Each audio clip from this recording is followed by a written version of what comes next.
Kevin smiled at the investors like he owned the world. Then he looked at his wife across the polished glass table and said, "Relax, sweetie.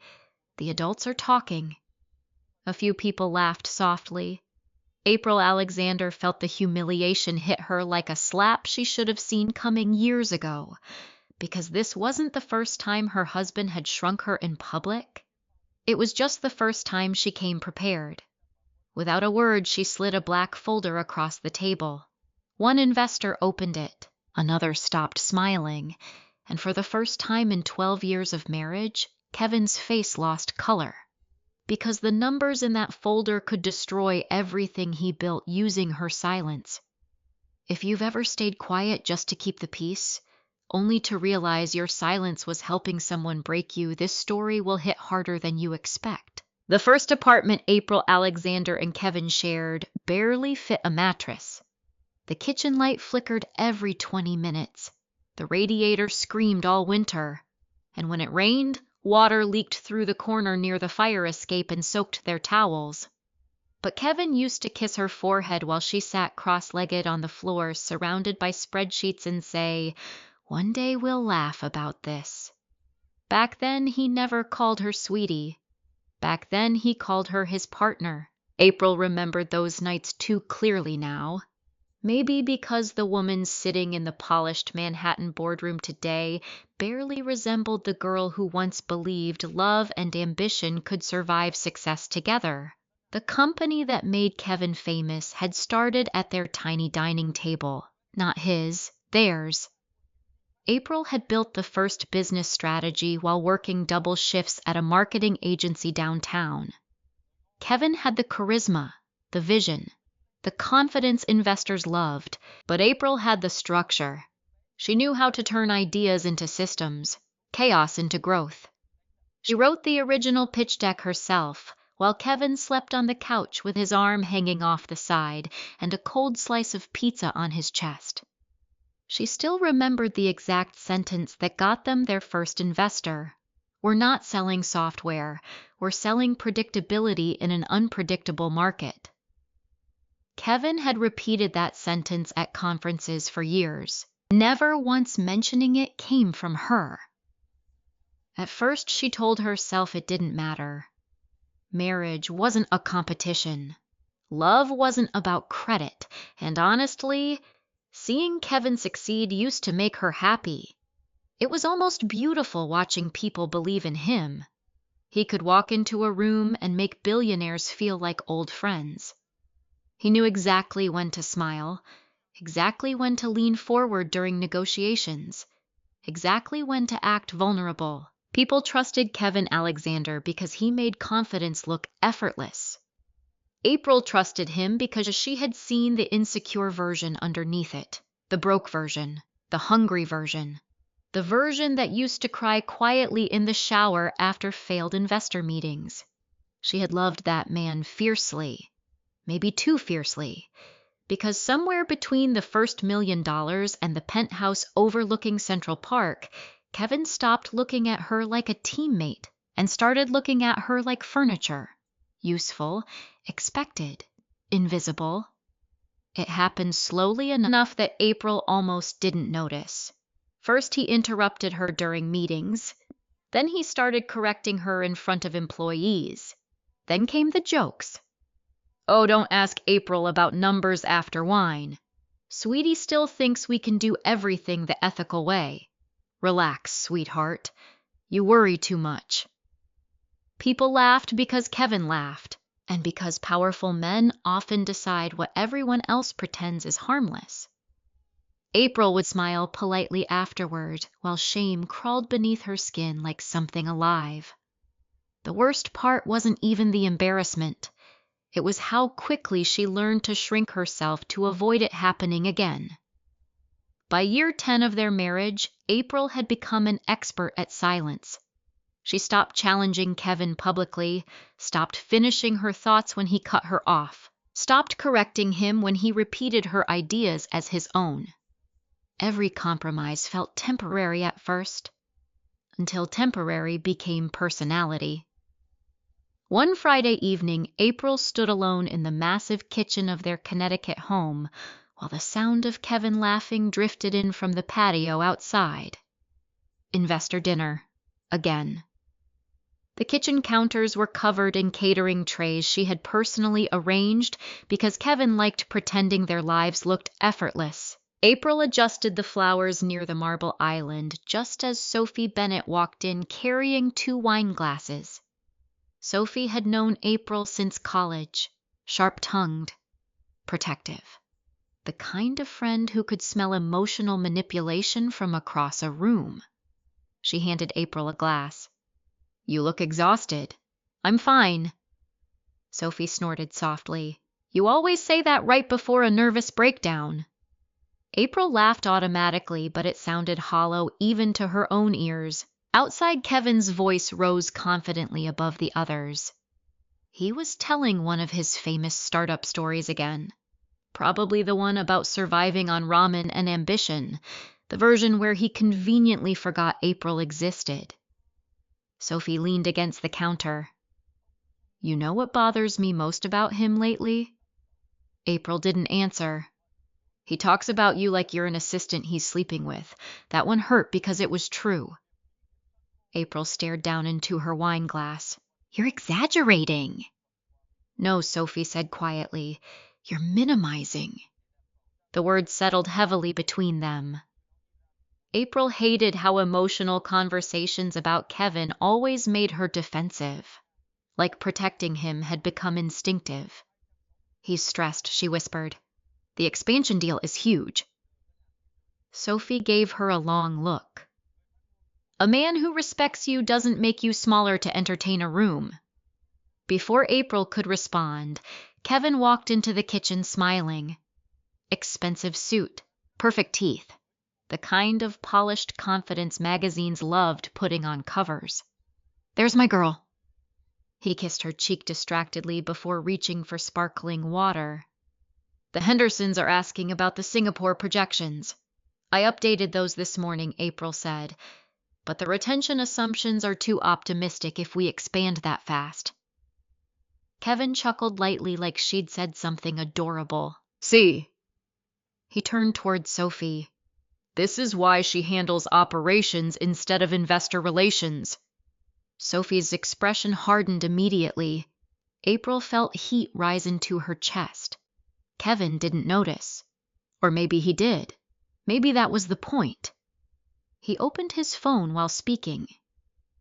"Sweetie, can you print the revised deck upstairs? I think the assistant grabbed the wrong version." "Sweetie." There it was again, that tiny little word that somehow managed to reduce 15 years of sacrifice into something decorative. Sophie waited until Kevin left the room before whispering, "You know he does that on purpose, right?" April forced a smile. "It's just a nickname." "No," Sophie said.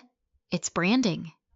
That night, long after the guests left, April sat alone in Kevin's home office, finishing edits on a presentation he would take credit for tomorrow morning. The room smelled faintly like cedar and espresso. She opened the updated corporate ownership documents attached in an email from legal. At first, she barely noticed it. Then her stomach tightened. She scrolled back up slowly, scrolled down again, read it 3 times. Her name was gone. Not entirely, but enough.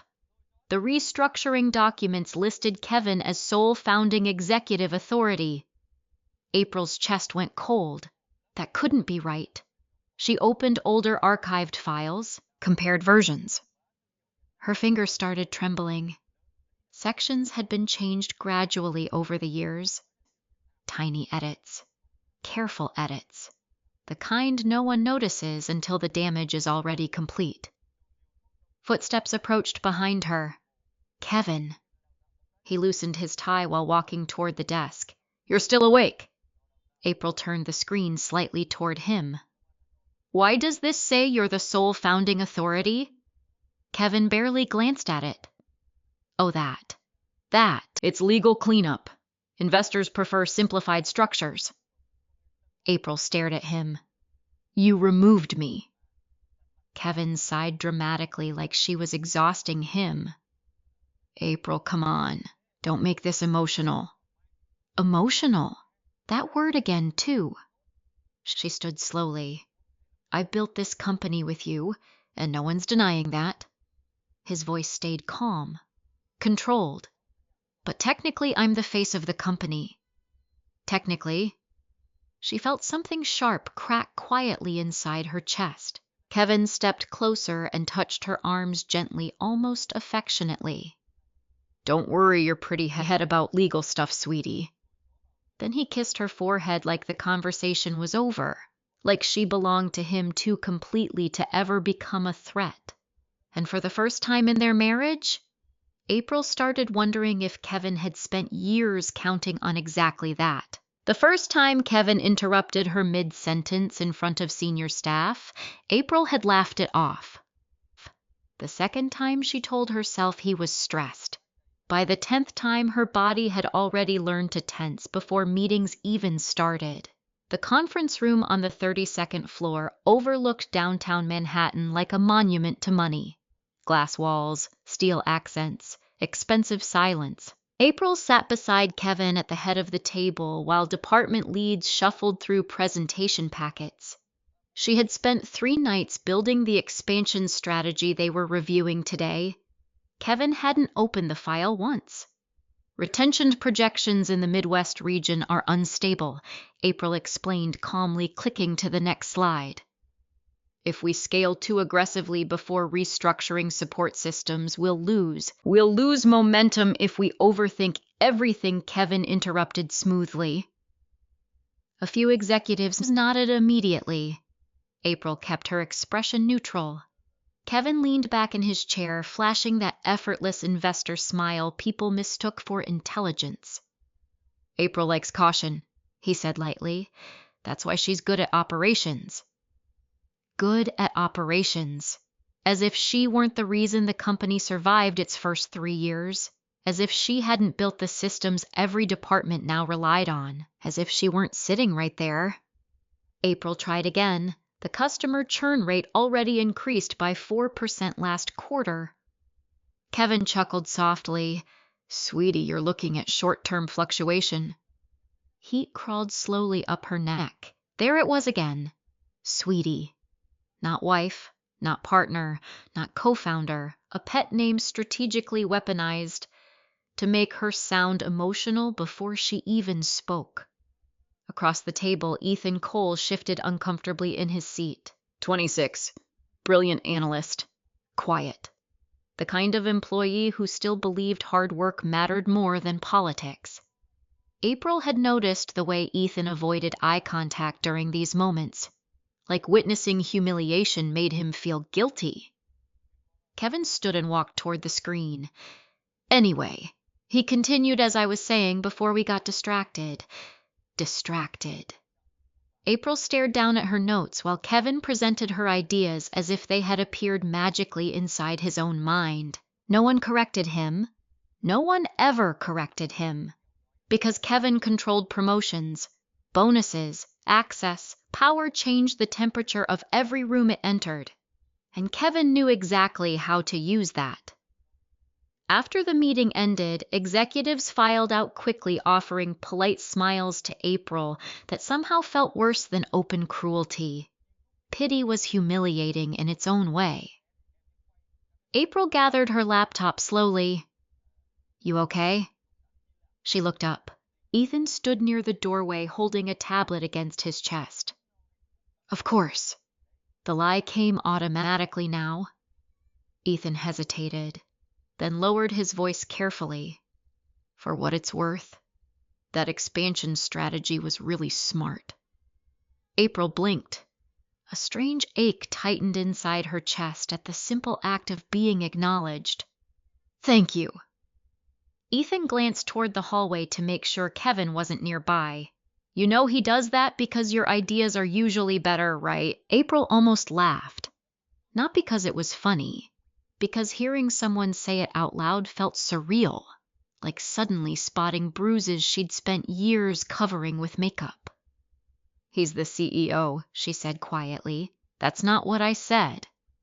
Ethan offered her a small, awkward smile before leaving. April stayed alone in the empty conference room for several minutes afterward. The city stretched endlessly beyond the glass windows, thousands of people moving below, thousands of lives, and somehow hers felt smaller than ever.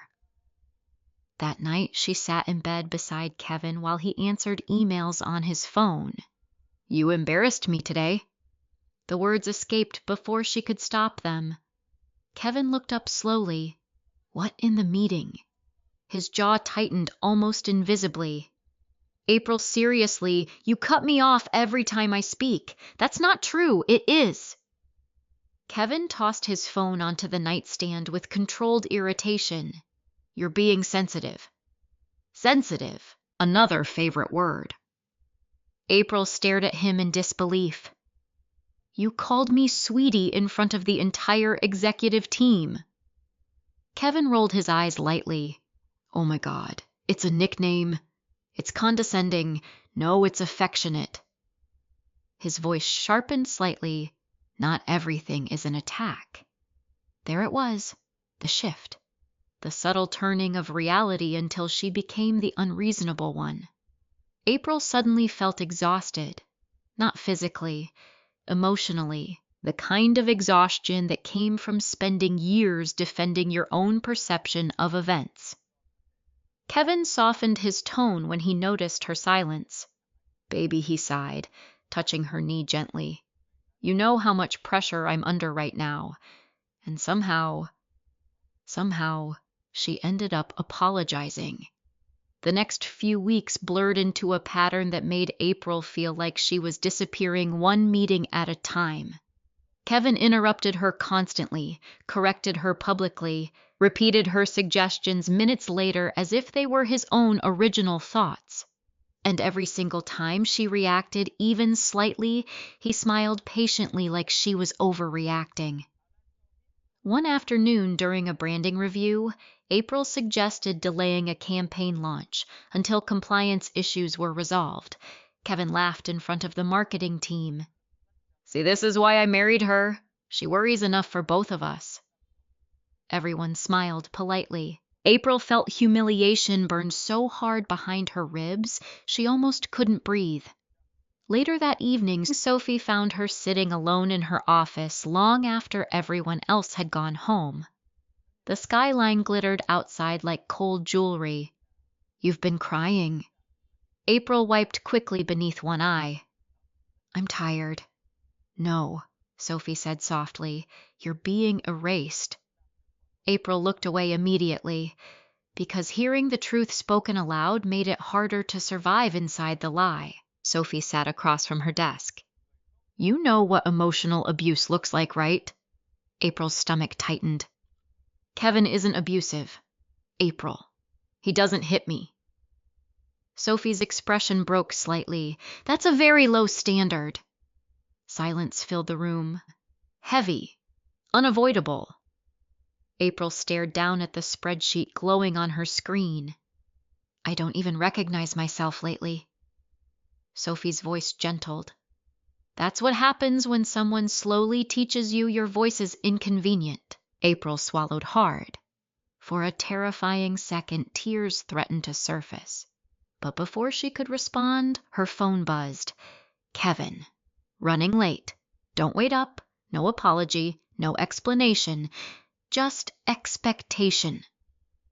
Around 9:30 that night, April left the office parking garage and drove toward their apartment in Manhattan. Rain streaked the windshield in silver lines. Traffic crawled slowly near Midtown. She stopped at a red light beside the entrance of the Langford Hotel and froze. Kevin stepped out beneath the awning, laughing. Not alone. A woman stood beside him, tall, elegant, red hair spilling over the collar of a cream-colored coat. She touched Kevin's chest while speaking. Too familiar. Too comfortable. April's hands tightened painfully around the steering wheel. Kevin leaned closer to the woman as the valet opened a black SUV. Then he smiled. Not the polished corporate smile, not the performative investor smile, A real one, the kind April hadn't seen directed at her in years. Something inside her chest cracked quietly. The light turned green behind her. Cars honked. April couldn't move. The woman laughed again and turned slightly. That's when April noticed the badge clipped carelessly to her handbag. Alexander Global Consulting, company access, not random, not accidental, not just another affair. Her stomach dropped violently. Kevin opened the passenger door for the woman with intimate familiarity before sliding into the driver's seat himself. April sat frozen in traffic long after their SUV disappeared into the rain. Her heartbeat thundered painfully inside her ears.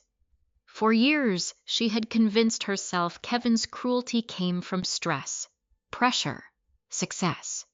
But suddenly every insult felt connected to something bigger, something colder, something intentional. And for the first time, April stopped wondering whether her marriage was failing and started wondering if Kevin had already replaced her. April didn't confront Kevin that night, or the next morning, or even the day after that. That was the terrifying part. A younger version of herself would have screamed, cried, demanded answers.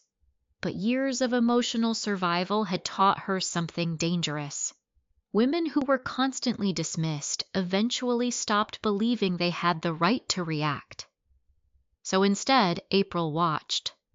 Quietly, carefully, like someone studying the shape of her own heartbreak from outside her body. Kevin acted normal after the hotel incident. Too normal. He kissed her goodbye before work. Asked if she wanted sushi for dinner, complained about investor pressure, and every time he smiled at her, April felt physically sick. Because now she noticed things she used to explain away, the sudden privacy around his phone, the late-night conference calls, the way he started wearing cologne even to weekend meetings, the emotional distance disguised as exhaustion. Once you saw betrayal clearly, it became impossible to unsee the fingerprints of it everywhere. 3 days later, April finally learned the red-haired woman's name, Vanessa Mercer. The company newsletter announced it proudly. New strategic consultant joins Alexander Global. April stared at the photo attached to the email. Vanessa looked effortlessly expensive. Early 30s, sharp cheekbones, smooth auburn hair. The kind of polished beauty that belonged on luxury skincare campaigns. But it wasn't her appearance that unsettled April. It was her smile. Confident, calculated, like a woman who already knew exactly where she belonged. Kevin walked into the kitchen just as April locked her phone screen. You saw the announcement? His tone was casual, too casual. April forced herself to nod while pouring coffee. She's the consultant from Chicago, yeah. Kevin grabbed his keys from the counter. She's helping with restructuring before expansion. Restructuring. That word again. April stirred cream into her coffee slowly. She seems close to you. Kevin laughed lightly. You're jealous of a consultant now. The humiliation landed instantly, not because of what he said, because of how quickly he made her sound irrational. I didn't say that. Kevin stepped closer and kissed her cheek. Vanessa's smart, aggressive. Investors love her. Something sharp twisted inside April's chest. Aggressive. Investors love her. He sounded impressed. Proud even. You should come to dinner Friday, Kevin added while checking his watch. She'll be there with the team. April almost said no, but something colder had started replacing her fear, and cold women paid attention. Friday night arrived wrapped in Manhattan rain and expensive perfume. The investor dinner took place at Bellamy House, one of those elite restaurants where the lighting made everyone look richer and more attractive than they actually were. April wore black. Simple, elegant, invisible enough not to invite commentary. Kevin barely looked at her when they arrived, but Vanessa did. The recognition flashed instantly across her face. Tiny, controlled, gone in less than a second. So she knew. Of course she knew. Vanessa stood beside Kevin near the private dining room entrance, laughing at something he whispered. April noticed how naturally Vanessa touched his arm, how Kevin leaned toward her instinctively. The intimacy wasn't sexual yet, it was worse. Comfortable, April Kevin said brightly, finally acknowledging her. You've met. Vanessa extended her hand immediately. Finally. Her smile was flawless. Kevin talks about you constantly. That almost made April laugh, because it was probably true, just not kindly. April shook her hand. Vanessa's grip was cool and deliberate.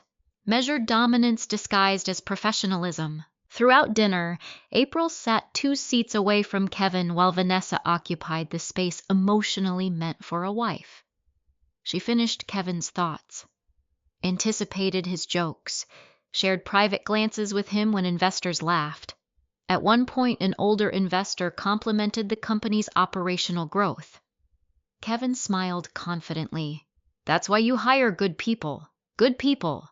Not my wife, not my partner, not the woman who built half the damn company. Vanessa looked toward April with fake admiration.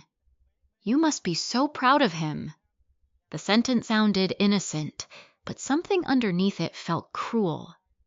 April forced a polite smile. I used to be.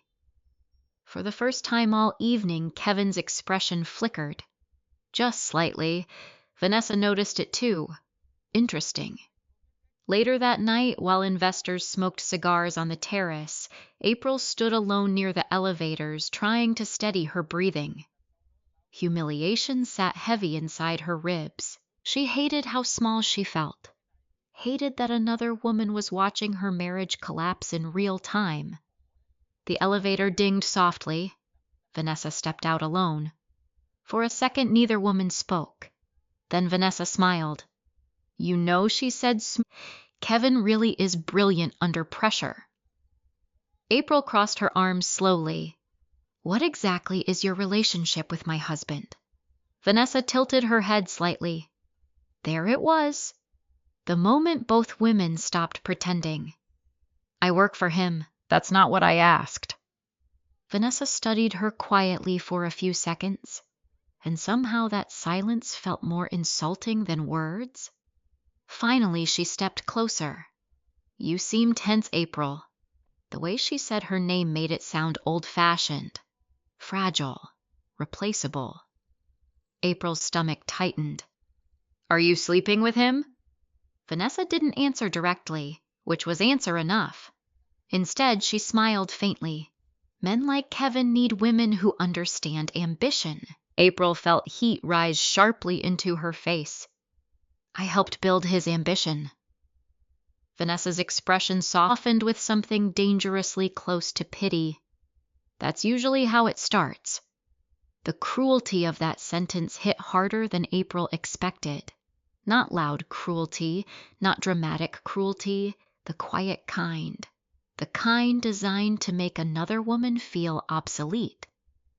April looked away first, and she hated herself for it immediately. Vanessa adjusted the sleeve of her cream-colored coat calmly. You know what your problem is? April said nothing. You still think loyalty guarantees permanence. Then she walked away. April stood frozen beside the elevator long after Vanessa disappeared down the hallway. Something about that interaction felt wrong. Too rehearsed. Too confident. Like Vanessa wasn't afraid of being discovered because discovery was already part of the plan. The next week confirmed it.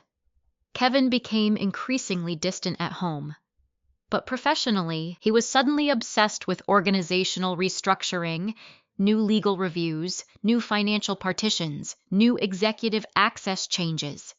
And every single change seemed to reduce April's visibility inside the company. One afternoon, Sophie stormed into April's office holding printed HR documents. You need to see this. April looked up sharply. Sophie dropped the papers onto her desk. Vanessa Mercer had been granted executive-level clearance, including access to sensitive internal restructuring files. What exactly does a consultant need this much authority for? Sophie demanded. April's pulse quickened. She scanned the documents again, then noticed something worse. Vanessa's access overlapped directly with departments April used to supervise. Kevin wasn't just cheating, he was replacing her operationally, professionally, legally, emotionally. The realization hollowed her out. That evening, Kevin came home near midnight, smelling like whiskey and expensive hotel soap. April sat waiting in the dark living room. He startled slightly when he saw her. Jesus, April, we need to talk. Kevin loosened his tie slowly. I'm exhausted. You're giving Vanessa my authority. His expression changed instantly. Not guilt, annoyance. She's helping streamline expansion. You mean replacing me? Kevin sighed heavily like she was creating unnecessary drama. No one's replacing you. Then why does she have executive restructuring access? Kevin's jaw tightened. You've been digging through internal files? The accusation stunned her. You're angry. I noticed. I'm angry you're acting paranoid. Paranoid. Another word designed to make reality feel unstable. April stood slowly. Are you sleeping with her? Kevin looked at her for a long moment, then laughed softly in disbelief. That hurt more than denial would have. You really think I'd risk everything for some affair? Some affair? Not no affair. April felt her heartbeat slow strangely. Cold now. Very cold. Kevin walked past her toward the stairs. You need rest, April. Then he paused halfway up. Oh, and legal's finalizing post-divorce asset protection structures for several executives. If you see documents mentioning it, don't overreact. Post-divorce. The word slammed into her chest. Kevin disappeared upstairs. April stood frozen for several seconds before moving instinctively toward his office. Her hands shook as she opened his laptop. Password. Still the same. Of course it was, because arrogant men rarely imagine the women they underestimated becoming dangerous. April searched recent files and found it. A folder. Private. Locked. But not enough. Post-divorce asset protection. Her breath caught sharply as she opened the first document. Legal timelines, financial separation strategies, asset shielding recommendations, and one sentence that made her blood run cold. Minimize April Alexander's operational leverage before formal separation. Formal separation? Kevin wasn't thinking about leaving. He was planning it, systematically, quietly, for months, maybe longer. April stared at the glowing screen while the sound of running shower water echoed faintly upstairs. And for the first time in her marriage, fear stopped being the strongest emotion inside her. Anger took its place. April almost didn't go to Richard and Linda Alexander's house that Sunday. She stood in front of her closet for nearly 20 minutes, staring blankly at dresses she suddenly hated. Too elegant meant trying too hard. Too simple invited criticism. Too confident would irritate Kevin. Too quiet would satisfy them.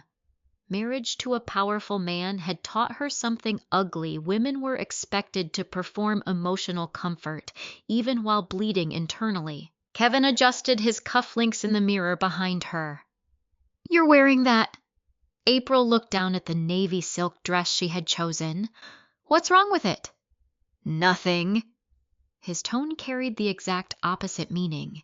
You just look a little severe lately. Severe.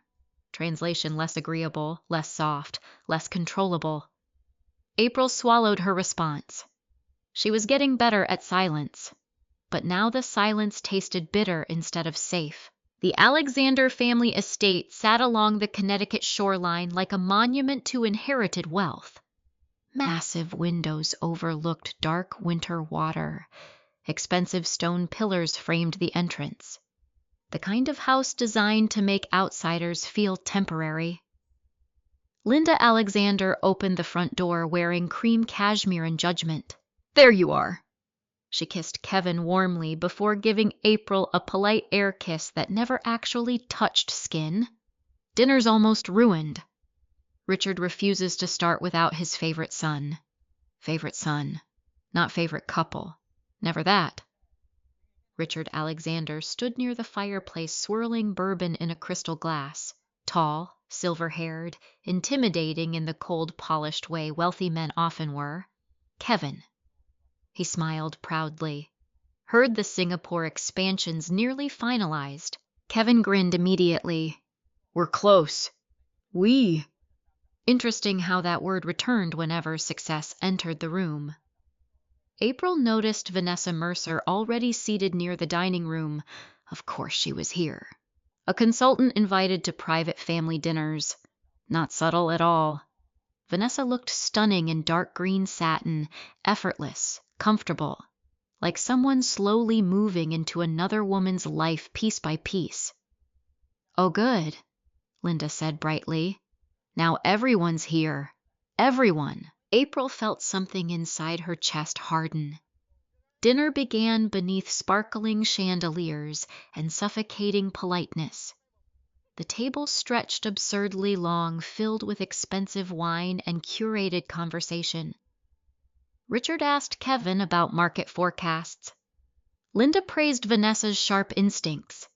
Vanessa complimented the house, and April sat quietly beside her husband, feeling more invisible with every passing minute. At one point, Richard turned toward Vanessa approvingly. "Kevin says you've been invaluable during restructuring." Vanessa smiled modestly. "I'm just helping streamline executive efficiency." April nearly laughed at the phrasing. Executive efficiency. What a beautiful corporate way to describe replacing someone's wife. Kevin reached for his wine casually. "Vanessa understands scalability better than most people we've hired." April looked at him sharply. Most people. Not executives, not consultants. People. The disrespect was becoming almost theatrical now. Linda dabbed her mouth delicately with a napkin.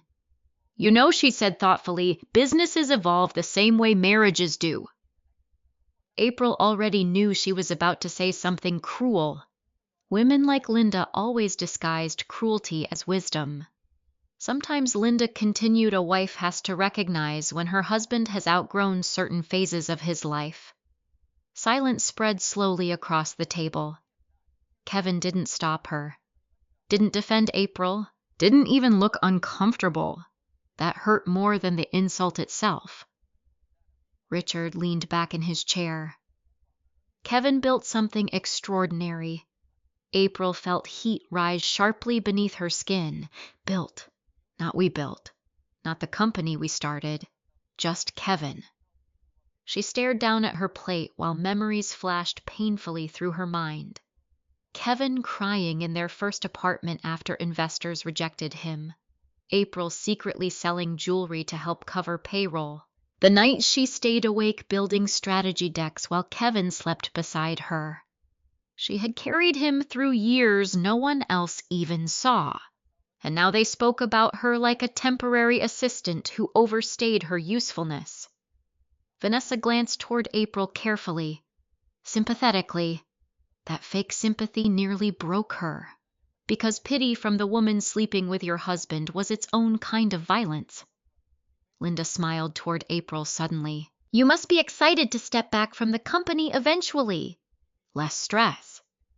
April frowned slightly. "What do you mean?" Kevin cut in smoothly before Linda could answer. "We've talked about this." No, they hadn't. Not really. He had implied things, dismissed things, manipulated conversations into circles until she questioned her own understanding. But they had never actually talked.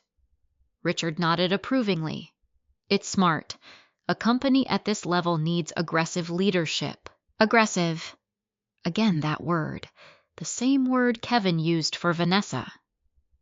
April looked around the table slowly. No one here saw her as a founder, or strategist, or equal, just the wife, the aging wife. the emotional wife. The obstacle. Kevin placed his wine glass down calmly.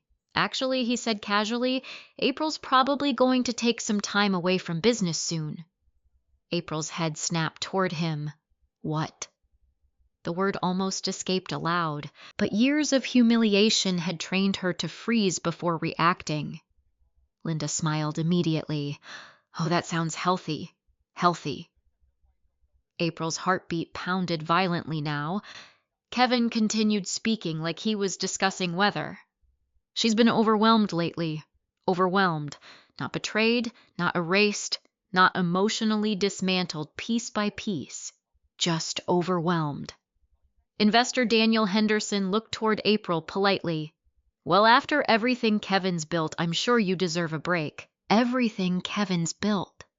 The sentence hit like a knife, twisting slowly deeper. April realized something horrifying then. Kevin had already rewritten the narrative publicly. He wasn't preparing people for a divorce. He was preparing them to discredit her. Emotionally unstable wife. Too overwhelmed for leadership. Too sensitive. Too emotional. God. He had been building this story for months. Maybe years. Vanessa took a sip of wine quietly while watching April over the rim of her glass. Not guilty. Observant. Like she was waiting to see whether April would finally break in front of everyone. And for one dangerous second, April almost did. Because humiliation mixed with grief created a kind of emotional drowning. She excused herself before tears could surface. The bathroom upstairs smelled like lavender and expensive soap. April gripped the marble sink so hard her fingers hurt. Her reflection looked pale, exhausted. She barely recognized herself anymore. A soft knock sounded at the door. Then Linda entered without waiting. Of course she did. Linda closed the door gently behind her. You shouldn't make tonight difficult for Kevin. April stared at her in disbelief. I'm making things difficult, Linda sighed with practiced disappointment. Men under pressure need peace at home. There it was. The generational sickness. Women teaching other women to disappear gracefully. April laughed softly. A broken sound. Did you know about Vanessa? Linda's expression didn't change. That alone was answer enough. She understands Kevin's world. April felt physically cold. I built his world. Linda tilted her head slightly. Yes. And you should be proud of that. Past tense. Built, not building. Like even Linda had already mentally removed her from Kevin's future. April stepped back slowly. You really think this is okay? Linda's voice softened with almost maternal cruelty. I think smart women know when they're no longer essential.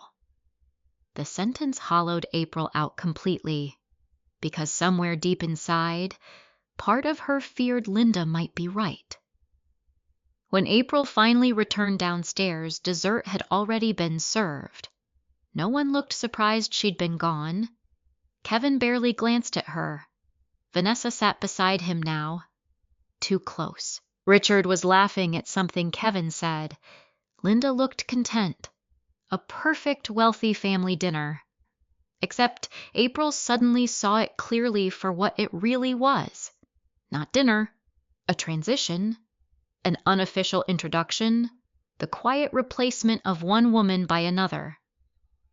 As coats were gathered near the front entrance later that evening, April heard Linda speaking softly to Vanessa near the staircase. You'll make a wonderful addition to this family. Family. The word echoed painfully inside April's chest. Vanessa smiled politely. Kevin didn't correct his mother. And in that moment, standing inside the cold marble foyer of the house where she once believed she belonged, April finally understood something devastating. They weren't hiding the betrayal anymore. They were waiting for her to accept it quietly. April didn't cry on the drive home from Connecticut. That surprised her. She thought humiliation that deep would feel louder somehow. Instead, it felt numb. like her nervous system had finally overloaded and shut down to protect itself. Kevin drove beside her one-handed, relaxed, humming softly to the jazz station like the evening had gone perfectly fine. Not once did he mention Linda's comments, or Vanessa, or the fact that he publicly announced April was stepping away from the company without asking her. That silence said everything. By the time they reached Manhattan, April felt emotionally detached from her own body. Kevin loosened his tie as they entered the penthouse. "I have an early meeting tomorrow." April stared at him. That was it. That was all he had to say. "You let your mother humiliate me." Kevin sighed immediately, irritation flashing across his face. "April, not tonight. She called Vanessa family. She was being polite." April actually laughed, a hollow, disbelieving sound. "You're sleeping with her." Kevin dropped his keys onto the marble counter harder than necessary. "We're not doing this." Not denying it again, never denying it, just refusing accountability. April folded her arms tightly around herself. "You announced my future in front of investors." Kevin rubbed his forehead dramatically. "You've been unstable lately." The word hit her like ice water. Unstable, not hurt, not betrayed. Unstable. A woman reacting to cruelty always became the problem eventually. April looked at him carefully then. Really looked at him. And suddenly she realized something terrifying. Kevin genuinely believed his own version of events. He had repeated the story so many times that he no longer saw manipulation, only inconvenience. "I gave you everything," she whispered.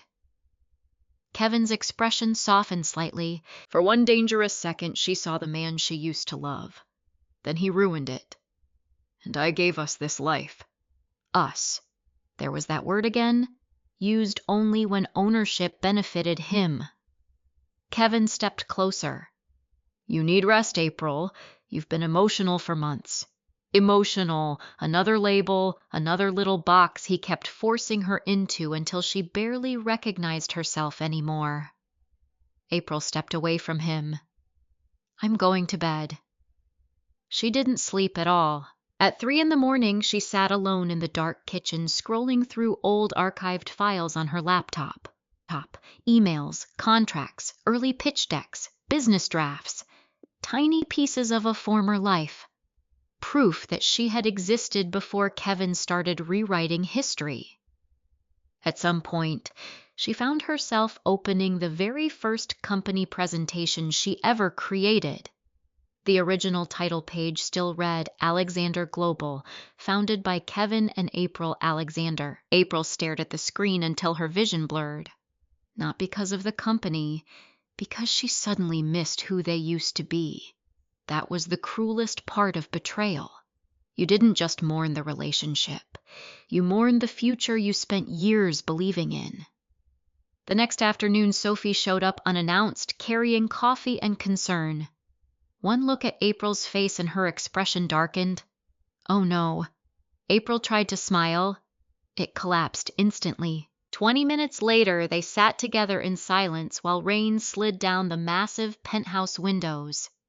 Finally, Sophie spoke carefully. "You need a lawyer." April looked down at her untouched coffee. "I don't want a war. You're already in one." Sophie's voice sharpened. "You're just the last person who realized it." April closed her eyes briefly. God. She was tired. Tired in the soul-deep way women became tired after years of making excuses for people who hurt them. "What if I'm overreacting?" she whispered. Sophie stared at her in disbelief. "That man is replacing you professionally while sleeping with another woman and preparing divorce asset protection documents." When Sophie said it out loud like that, it sounded monstrous. Because it was. Sophie reached into her purse and pulled out a business card. Mara Sullivan, corporate litigation attorney. The office sat in a sleek high-rise downtown overlooking the Hudson River. Everything about Mara Sullivan radiated controlled power. Dark tailored suit, sharp gray eyes, no unnecessary warmth. The kind of woman who probably made arrogant men nervous for a living. April immediately felt underdressed, despite wearing $1,000 heels. Mara shook her hand once before sitting across from her conference table. "Tell me everything." And somehow, that simple sentence almost broke her, because no one had asked April what she felt in years. Not really. For the next hour, April explained everything. The restructuring, the public humiliation, Vanessa, the documents, the meetings, the way Kevin constantly diminished her until she questioned herself before speaking. Mara listened without interrupting once. No fake sympathy, no judgment, just focus. When April finally finished, silence settled heavily across the room. Then Mara asked calmly, "Do you still have access to original company records?" April blinked. "Yes." "Good." Mara opened a legal pad. "Did you contribute operational strategy during the company's founding phase? I built most of the infrastructure." "Documented, I think so." "Emails?" "Yes." "Archived files?" "Yes." Mara leaned back slightly. For the first time, something almost approving crossed her face. "Interesting." April frowned faintly. "What?" Mara folded her hands. "Kevin made a mistake." April stared at her. A mistake? He underestimated how much evidence existed before he started rewriting ownership structures. Something shifted painfully inside April's chest. Hope. Small, fragile, dangerous. Mara continued calmly, "Men like your husband usually believe emotional manipulation counts as legal strategy." April swallowed hard. "That's exactly what it feels like." Mara nodded once. "Because that's exactly what it is." The validation hit April harder than she expected. She looked away quickly before emotions surfaced again. "I keep thinking maybe I should have fought harder sooner." Mara's voice stayed steady. "Women who survive emotionally manipulative relationships don't become quiet because they're weak." April looked back up slowly. "They become quiet because peace becomes safer than honesty." Something inside April cracked open at those words. Not dramatically, not loudly, just enough for truth to finally enter. Tears filled her eyes before she could stop them. "I gave him my entire life." Mara didn't soften, didn't pity her, and somehow that felt kinder. "Then let's make sure he doesn't steal that too." Silence fell again, but this time it felt different, less helpless. Mara stood and walked toward the massive window overlooking the river. "Do you know what arrogant people do when they believe they're untouchable?" April wiped beneath one eye quietly. "What?" "They leave fingerprints everywhere." Mara turned back toward her. "Your husband didn't erase you carefully enough." For the first time in months, April felt something unfamiliar moving beneath the grief. Not revenge, not yet. Awareness. She wasn't crazy, she wasn't emotional, she wasn't unstable. She had been manipulated. Systematically, professionally, emotionally. And suddenly every humiliating meeting replayed differently in her mind. Every interruption, every sweetie, every public dismissal. Kevin hadn't been teasing her. He'd been conditioning everyone else to see her as less credible. God! The realization made her physically cold. Mara slid a folder across the table. "Start gathering everything." April stared down at it. "What if this destroys him?" Mara's expression remained unreadable. Then he should have behaved like a man with something to lose. April left the office nearly 2 hours later. The city air felt sharper somehow, cleaner. For the first time in years, she walked through Manhattan without rushing to answer Kevin's texts. In fact, she ignored all three. By the time she reached the apartment building, the sun had started setting behind the skyline in streaks of gold and gray. Her phone buzzed again. Kevin, where are you? No concern, no tenderness, just control disguised as casualness. April stared at the message, then slowly slipped the phone back into her purse unanswered. And somewhere deep inside her, the woman Kevin spent years trying to silence finally opened her eyes. The strangest part about waking up emotionally was how ordinary everything still looked. The marble kitchen counters were still spotless. Kevin still kissed her cheek before leaving for work. The penthouse still smelled like expensive coffee and cedarwood candles. From the outside, nothing had changed. But inside April Alexander, something fundamental had shifted. She no longer listened to Kevin's words. She watched patterns, and patterns never lied. 3 days after meeting Mara Sullivan, April began collecting evidence.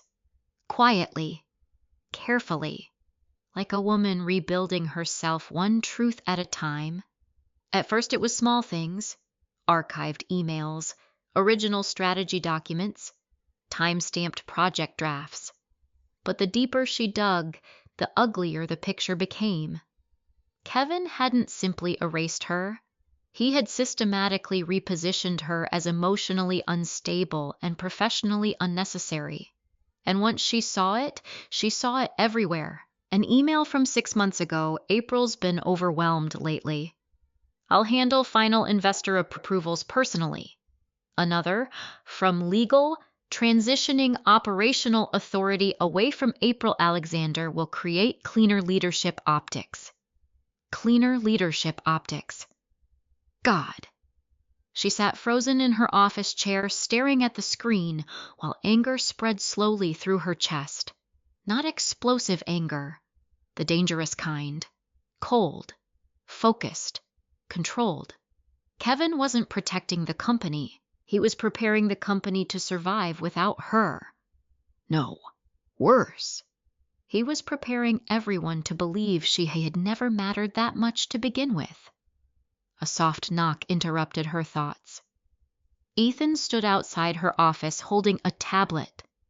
You wanted the revised analytics report. April quickly minimized the documents on her screen. Yeah, thanks. Ethan stepped inside carefully. His eyes flicked toward her face. You okay? The question almost annoyed her now, because she was tired of looking like someone people pitied. But Ethan didn't look pitying. He looked concerned. Genuine concern felt unfamiliar lately. April exhaled quietly. Can I ask you something? Sure.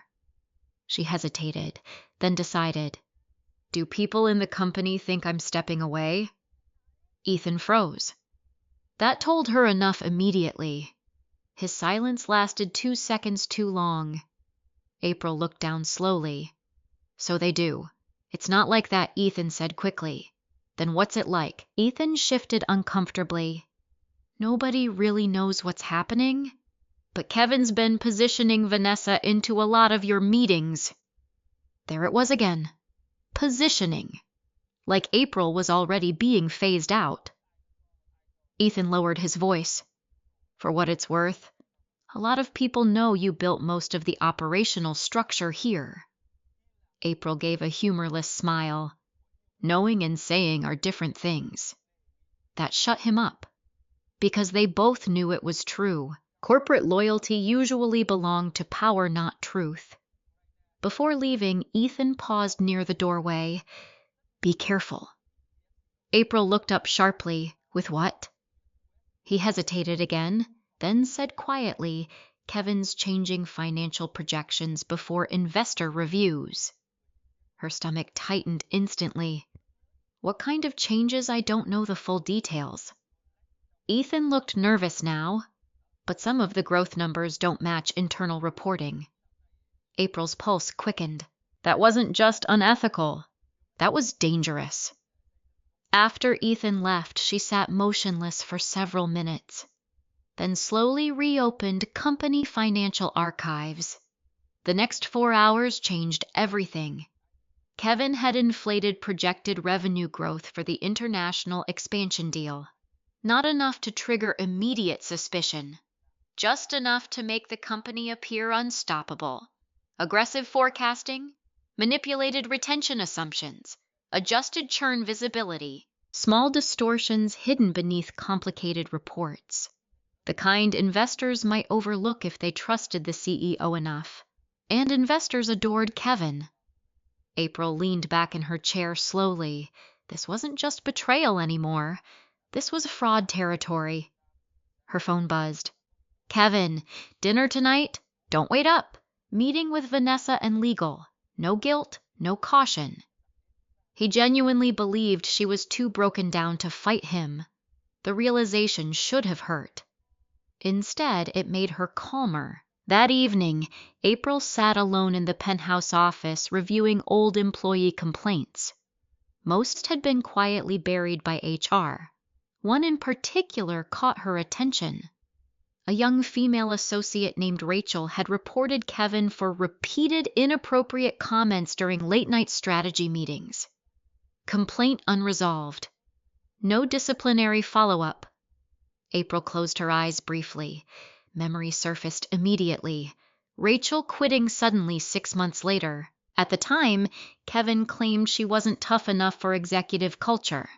Now April wondered how many women he had diminished before her. How many women learned to laugh off humiliation because powerful men rewarded silence.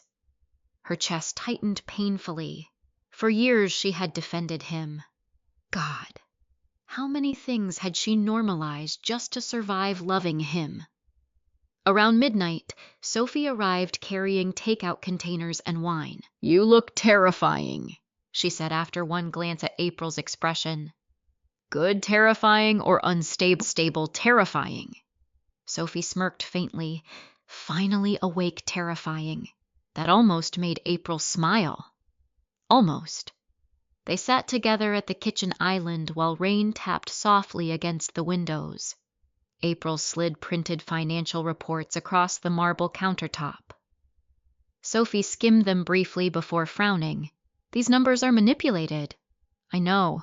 Does Kevin know you know?" April shook her head. "No." "Good."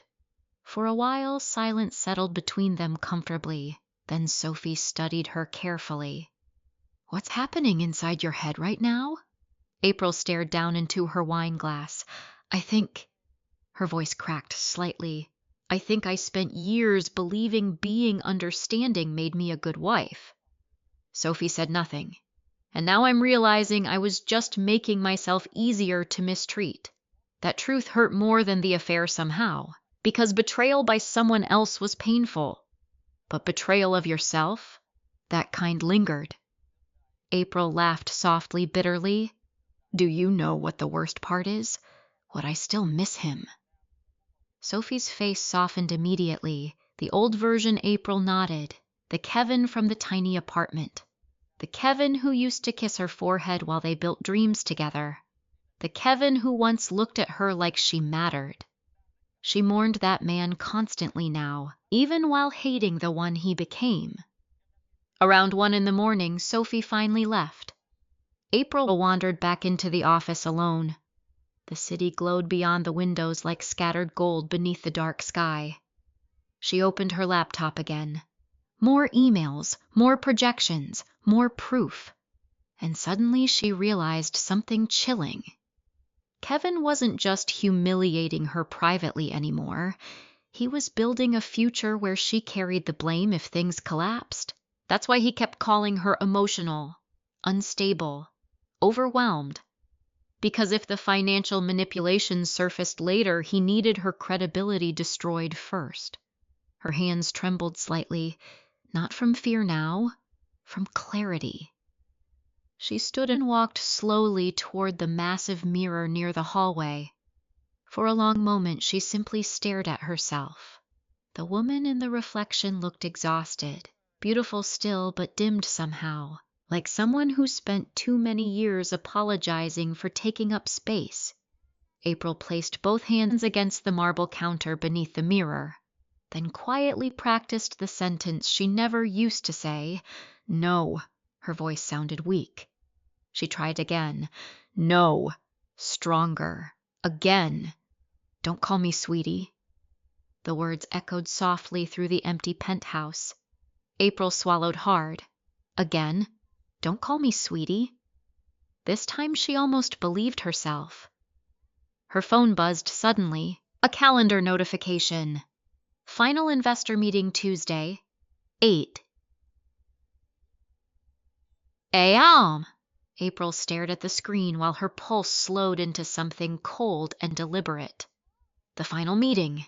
The one Kevin planned to use to secure the expansion deal.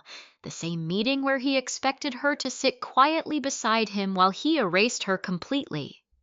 A slow breath left her lungs. Then, for the first time in years, April Alexander started preparing to become dangerous. Vanessa Mercer requested the meeting like it was perfectly normal, not suspicious, not inappropriate. Just two professional women discussing transition alignment. April almost laughed when the email arrived.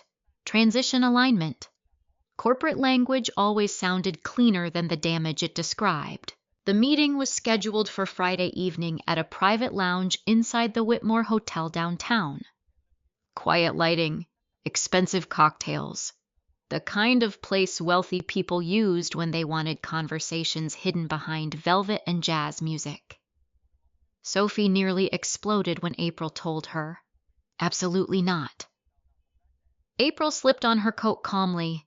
I need to hear what she thinks I don't know. She's baiting you. I know. Sophie grabbed her wrist before she could leave. April! Women like Vanessa don't compete emotionally. They compete strategically. April met her friend's worried gaze. So do men like Kevin. That silenced the room. Because it was true. By the time April arrived at the hotel lounge, rain shimmered across Manhattan streets like liquid silver. Vanessa was already seated in the corner booth. Perfect posture, perfect makeup, perfect control. Of course. Women like Vanessa treated composure like currency. She smiled warmly as April approached. Thank you for coming. April sat across from her without returning the smile. You wanted to talk.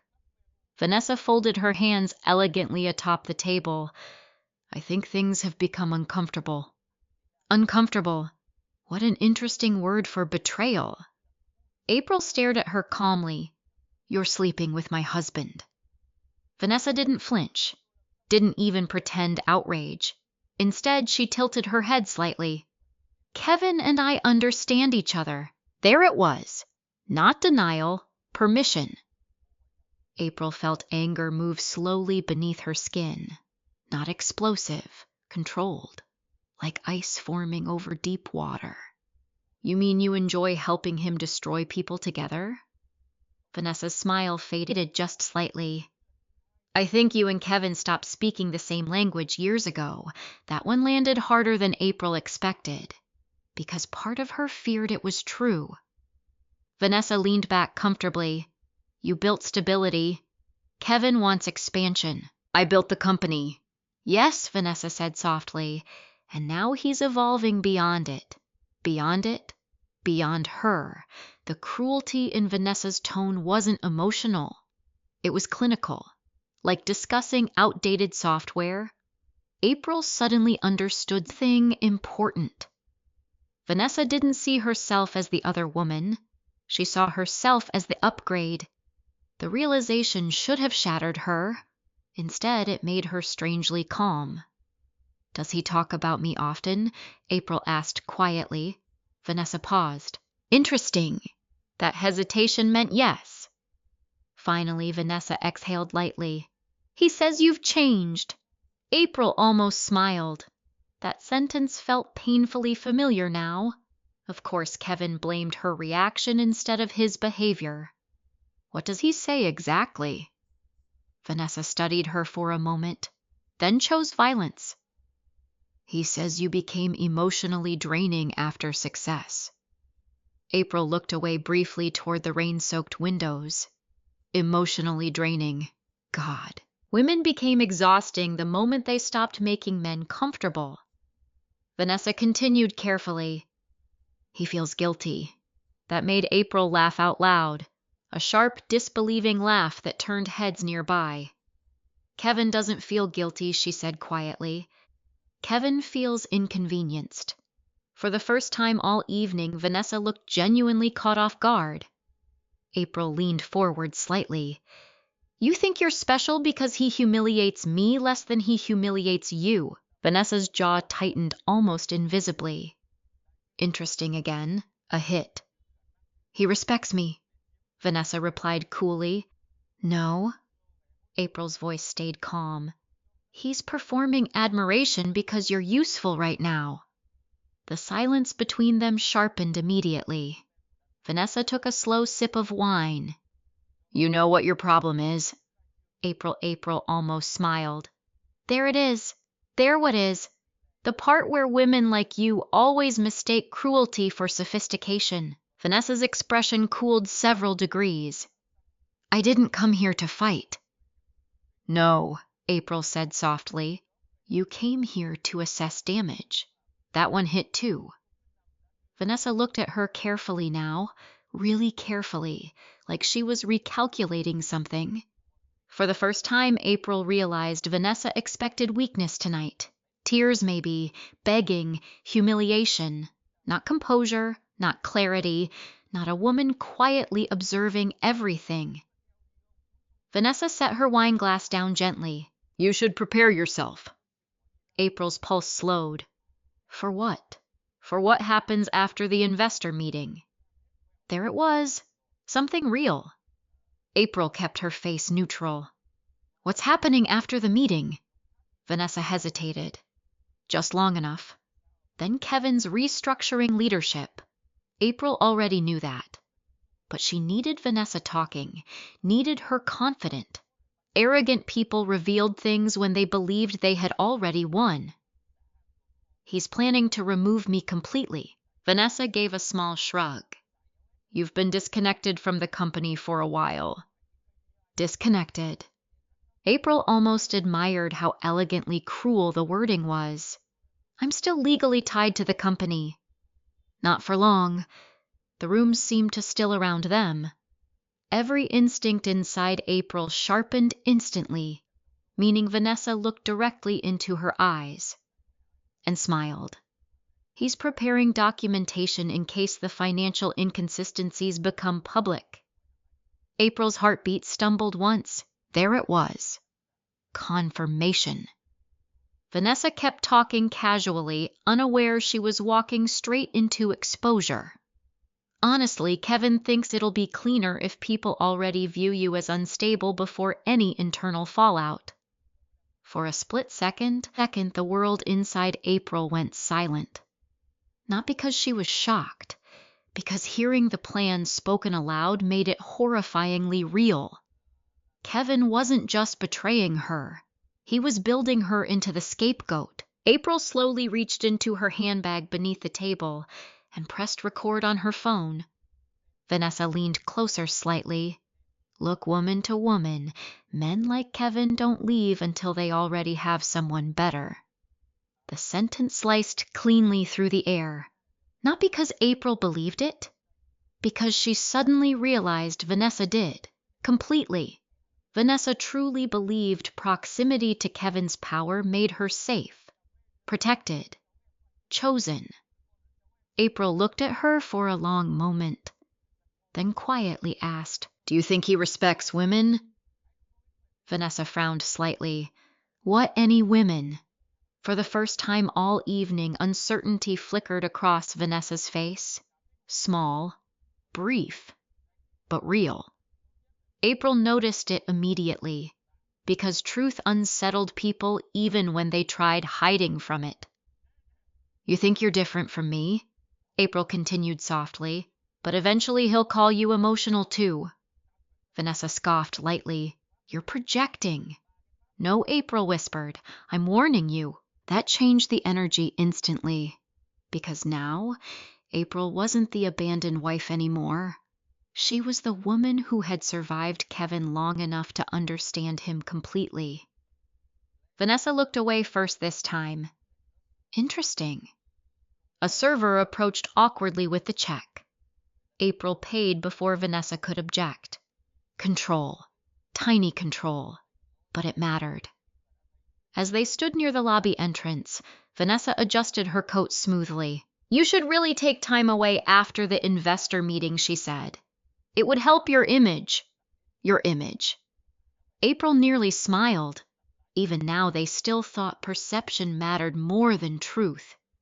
Outside rain hammered the sidewalks. Black SUVs lined the curb beneath glowing hotel lights. Vanessa paused before stepping toward her car, then looked back one last time. "You know," she said softly, "Kevin really did love you once." Past tense again. Loved. April felt grief move quietly through her chest. Not for Kevin, for herself, for the years she spent starving emotionally while calling it loyalty. Vanessa entered the waiting SUV and disappeared into Manhattan traffic. April remained standing alone beneath the awning long after the car vanished. Then slowly, she pulled her phone from her purse and replayed the recording. Vanessa's voice filled the cold night air. "He thinks it'll be cleaner if people already view you as unstable." April closed her eyes. The betrayal no longer felt abstract now. It had shape, proof, intent. And somehow that hurt more than the affair itself, because cheating was selfish. But this was calculated destruction. By the time April finally reached her car, tears blurred her vision so badly she could barely unlock the door. She sat behind the steering wheel, trembling silently, not weak, not broken, just grieving the final death of denial. Then she wiped her face slowly, looked at her reflection in the mirror, and whispered the words that finally sounded true. "You should have been afraid of losing me." Kevin came home smiling.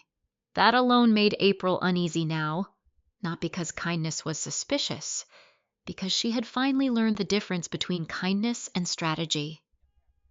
The penthouse glowed softly with candlelight when he walked in carrying takeout bags from her favorite Italian restaurant downtown. For a split second, confusion moved through her chest. Then caution followed immediately after. "Thought we could have a quiet night," Kevin said casually. April stood near the kitchen island, watching him unpack containers like a husband in a commercial for perfect marriages. Pasta primavera, garlic bread, the expensive wine she loved but rarely bought for herself anymore. Tiny details, carefully chosen. Manipulative people often remembered your favorite things because information was power to them. April leaned lightly against the marble counter. "What's the occasion?" Kevin smirked faintly. "Do I need a reason to spend time with my wife? Interesting. Not sweetie tonight. Not emotional, not unstable. Wife." He was adjusting tactics. That realization made her stomach tighten. Still, she played along, because Mara had taught her something important during their last meeting. Never interrupt someone while they're underestimating you. Dinner felt strangely familiar. Dangerously familiar. Kevin poured wine while jazz music drifted softly through hidden speakers. He laughed more easily tonight, told old stories about their early startup years, the tiny apartment, burned coffee, pitch meetings that failed spectacularly. At one point he looked at her across the candlelight and smiled softly. "Remember when we used to sleep on that awful futon?" The memory hit her painfully fast. April almost smiled despite herself. "It squeaked every time we moved." Kevin laughed. "God, we were broke. We were happy." The sentence slipped out before she could stop it. Silence followed. Not hostile. Heavy. Kevin looked down into his wine glass briefly. "We can still be happy." There it was, the performance. Not apology, not accountability, just emotional redirection. April studied him carefully. You're sleeping with Vanessa. Kevin sighed slowly like he was exhausted by the topic. April, no lies tonight. For a moment he said nothing, then finally it got complicated. Complicated, the coward's favorite word. April felt grief move through her chest quietly, not explosive anymore, just tired. How long Kevin rubbed his jaw? A few months. A few months. Translation long enough to destroy trust completely. April nodded slowly. You were planning to leave me. That's not fair. April almost laughed. Not fair. Interesting how betrayal always became unfair once consequences entered the room. Kevin leaned forward. You've been unhappy for a long time, too. There it was again. Shared blame. Emotional dilution. Manipulators hated standing alone inside their guilt. You made me unhappy, April said softly. Kevin's expression hardened slightly. No, you stopped knowing who you were outside this marriage. The cruelty of that landed because part of it was true. April had disappeared inside loving him, but disappearing wasn't permission to be destroyed. Kevin softened his voice immediately after noticing her silence. I miss us. God, that almost hurt the most. Because some part of her still missed them too. The old them, the struggling them. The version of Kevin that once looked at her like she was the best thing that ever happened to him. But grief was dangerous that way. It romanticized people who no longer existed. Kevin stood and walked toward her slowly. You know what I think happened? April stayed still. I think success changed everything around us. His voice lowered gently, and somewhere along the way, we stopped protecting each other. Protecting. Interesting choice of word from a man actively setting her up to absorb corporate fallout. Kevin touched her arms lightly, warm hands, familiar hands. Once upon a time, those hands made her feel safe. Now they made her alert. I don't want us to destroy each other, he whispered. April looked up at him carefully. What do you want? Kevin hesitated, then smiled softly. Peace. No. He wanted control without resistance. There was a difference. He kissed her forehead gently, and suddenly April understood something terrifying. Kevin genuinely believed emotional intimacy could still manipulate her, because for years it had. Later that evening, they moved into his office together. Kevin carried 2 glasses of whiskey while acting almost nostalgic. I've been thinking a lot lately, he said, about simplifying things. April sat quietly across from him. What kind of things? Ownership structures, liability protections, future planning. There it was, the real reason for tonight. Kevin slid a folder slowly across the desk. Legal drafted some routine restructuring documents. Routine. April didn't touch the folder immediately. What kind of restructuring? Mostly protecting assets before expansion. Kevin smiled reassuringly. Nothing dramatic. April opened the paperwork carefully and immediately saw it. Pages designed to eliminate nearly every meaningful legal claim she still had. Operational rights, founding authority leverage, future equity protections, everything. Her pulse slowed instead of quickening, because now she expected betrayal.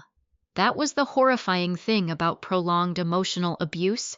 Eventually, disappointment stopped shocking you. Kevin watched her closely. You know I'd always take care of you. Take care of you. Like she was dependent. Like she was ornamental. Like her contributions could be repaid with comfort instead of respect. April flipped another page slowly. These are aggressive.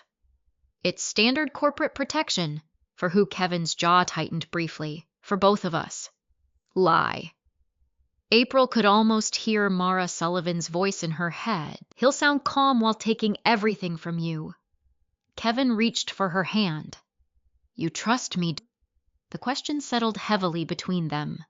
Trust. What a terrifying thing to ask someone after dismantling them emotionally for years. April stared at him, really stared at him, and suddenly she saw it clearly. Kevin wasn't nervous tonight because he feared losing her. He was nervous because he needed her cooperation.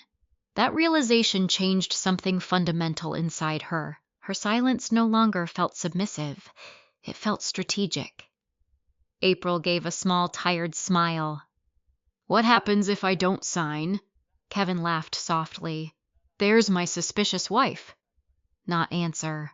Deflection. Again. He squeezed her hand gently. "Come on, April. We've built too much together to turn into enemies." Enemies. Funny, because she had never treated him like one, even while he quietly prepared for war. April picked up the pen slowly. Kevin relaxed instantly. There it was. Confidence, relief, arrogance. He truly believed she was still emotionally dependent enough to surrender quietly, and maybe the old April would have. The woman desperate to preserve love at any cost. But that woman was dying now. Page after page April signed carefully, calmly. Kevin poured himself more whiskey while she worked. "You know," he said lightly after the investor meeting, "maybe we should take a trip somewhere." April kept writing, "Somewhere warm." He sounded almost affectionate again, like betraying her and soothing her existed naturally together inside him. When she finished, Kevin collected the documents with visible satisfaction. "Thank you, sweetie." There it was again. Sweetie. The tiny little word he used whenever he wanted her smallest. April smiled softly, and for the first time in years, she let him underestimate her completely, because the documents Kevin collected so confidently weren't the originals. Earlier that afternoon, Mara had prepared duplicate versions. Identical appearance, different legal language. Kevin had just secured signatures that protected April instead of stripping her, and he had been too arrogant to verify them properly. Kevin kissed her forehead one last time before heading upstairs. "I knew we'd figure this out."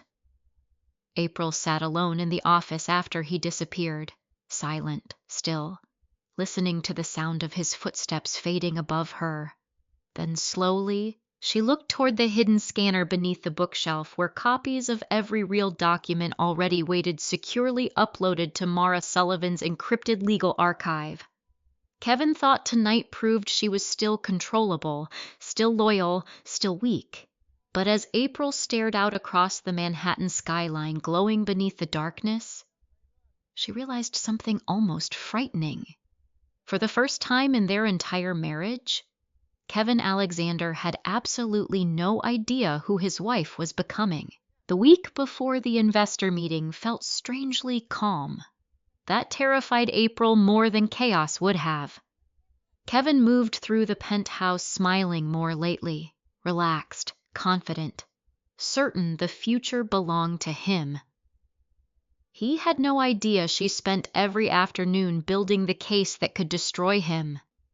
Every lie he told now sounded almost surreal to her, because once trust died, manipulation became painfully obvious. "You okay, sweetie?" Translation: "Are you still manageable? You've been quiet lately." Translation: "Why can't I read you anymore? I'm doing this for us." Translation: "I'm doing this for myself." April answered carefully, calmly, never enough to trigger suspicion. Mara called it strategic neutrality. "Don't let him know you've emotionally detached," she warned during one of their meetings. "The moment controlling people feel loss of control, they become dangerous." So April smiled when necessary, nodded when appropriate, and quietly prepared for war. Mara's office became mission control over the next several days. Financial records covered the conference table, printed emails, corporate restructuring documents, internal reports. timeline analyses. Ethan helped identify manipulated revenue projections while trying unsuccessfully to hide how nervous he was. This alone could trigger investor investigations, he muttered while reviewing spreadsheets. Mara nodded calmly. It will. April sat silently at the end of the table, staring at the mountain of evidence. Every page represented a moment Kevin chose ambition over integrity, and somehow that still hurt more than she wanted it to. You still love him. April looked up sharply. Mara didn't sound judgmental, just observant. April exhaled quietly. I love who he used to be. That's not the same thing. No, it wasn't. But grief rarely cared about logic. The hardest part of leaving emotionally manipulative people wasn't hatred. It was mourning the illusion that kept you loyal. One evening after leaving Mara's office, April walked alone through Midtown while cold wind whipped between buildings. For the first time in years, she wasn't rushing home to Kevin. The realization felt strange, almost disorienting. She stopped outside a luxury department store without meaning to. A dress in the window caught her attention immediately. Black silk, sharp neckline, elegant without trying too hard. Recognition hit instantly. Kevin hated that dress style. 3 years ago, he told her structured silhouettes made her look intimidating. At the time, she changed clothes. Now she walked inside and bought it without hesitation. The sales associate smiled warmly while ringing up the purchase. This dress makes a statement. April looked at herself in the mirror. Maybe she was finally ready to make one. The changes started small after that. She cut her hair shorter, not dramatically, just enough to feel different when she looked in the mirror. She started attending therapy sessions privately downtown. At first, she hated them. Hated how easily the therapist identified patterns she spent years minimizing. Gaslighting, emotional conditioning, identity erosion. Terms that made her marriage sound clinical instead of romantic. But healing often began with naming the wound correctly. One afternoon, her therapist asked softly, "When was the last time you made a decision without first considering Kevin's reaction?" April opened her mouth, then froze, because she genuinely didn't know. The silence answered everything. Meanwhile, Kevin became increasingly consumed by the upcoming investor presentation. Late nights, aggressive calls, constant meetings with Vanessa. But something had changed between Kevin and April now. He felt it. She could tell. Control depended on emotional access. And Kevin no longer knew what she was thinking. That unsettled him. "You seem distant," he said one night while loosening his tie near the bedroom mirror. April looked up from her book calmly. "I'm tired." Kevin watched her reflection carefully. "Are we okay?" The question almost made her laugh, not because it was funny, because suddenly he sensed instability only after she stopped chasing him emotionally. April closed the book slowly. "Are we?" Kevin frowned slightly. "I'm trying here." "No." He was managing optics. Big difference. Still, April said nothing. Silence made powerful men nervous eventually. 2 days before the investor meeting, Sophie dragged April out for drinks in Chicago during a quick overnight business trip. The city glowed beautifully along the lakefront. Cold air, blue lights, freedom. For the first time in months, April laughed genuinely at something Sophie said. Not performative laughter, real laughter. The sound startled her.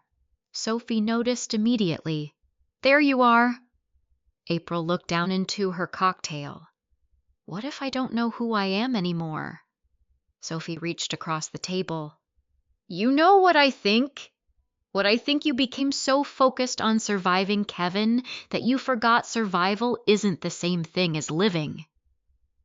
That stayed with April long after dinner ended. Back in her hotel room later that night, she stood alone near the window overlooking Chicago's glittering skyline.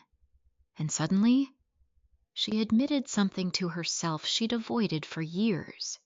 She had disappeared inside her marriage, not all at once, piece by piece, compromise by compromise, until Kevin's needs became louder than her identity. The realization hurt deeply, but it also felt strangely freeing, because if she disappeared gradually, maybe she could return gradually too. The next morning, her phone buzzed while she waited for coffee downstairs. Unknown number. April almost ignored it. Instead, she answered. April Alexander. Yes, this is Daniel Henderson. Her stomach tightened immediately. Daniel Henderson was one of the lead investors attending the final presentation. His voice lowered carefully. I wanted to ask you something privately. Every instinct inside her sharpened. What is it? A pause. Then, should I be concerned about Kevin's projections? April went very still. Interesting. So someone noticed. Daniel exhaled quietly. I've worked with aggressive CEOs before, but certain numbers aren't aligning internally. April glanced around the hotel lobby carefully. What exactly are you asking me? I'm asking whether your silence means loyalty or fear. The question landed hard, because suddenly April realized something important. People had noticed more than Kevin believed. They just needed someone credible enough to confirm it. Daniel continued carefully. If there's something I should know before Tuesday, I'd rather hear it before lawyers get involved. Lawyers. Plural. April closed her eyes briefly. The future was already shifting. I appreciate the call, she said calmly. Daniel lowered his voice further.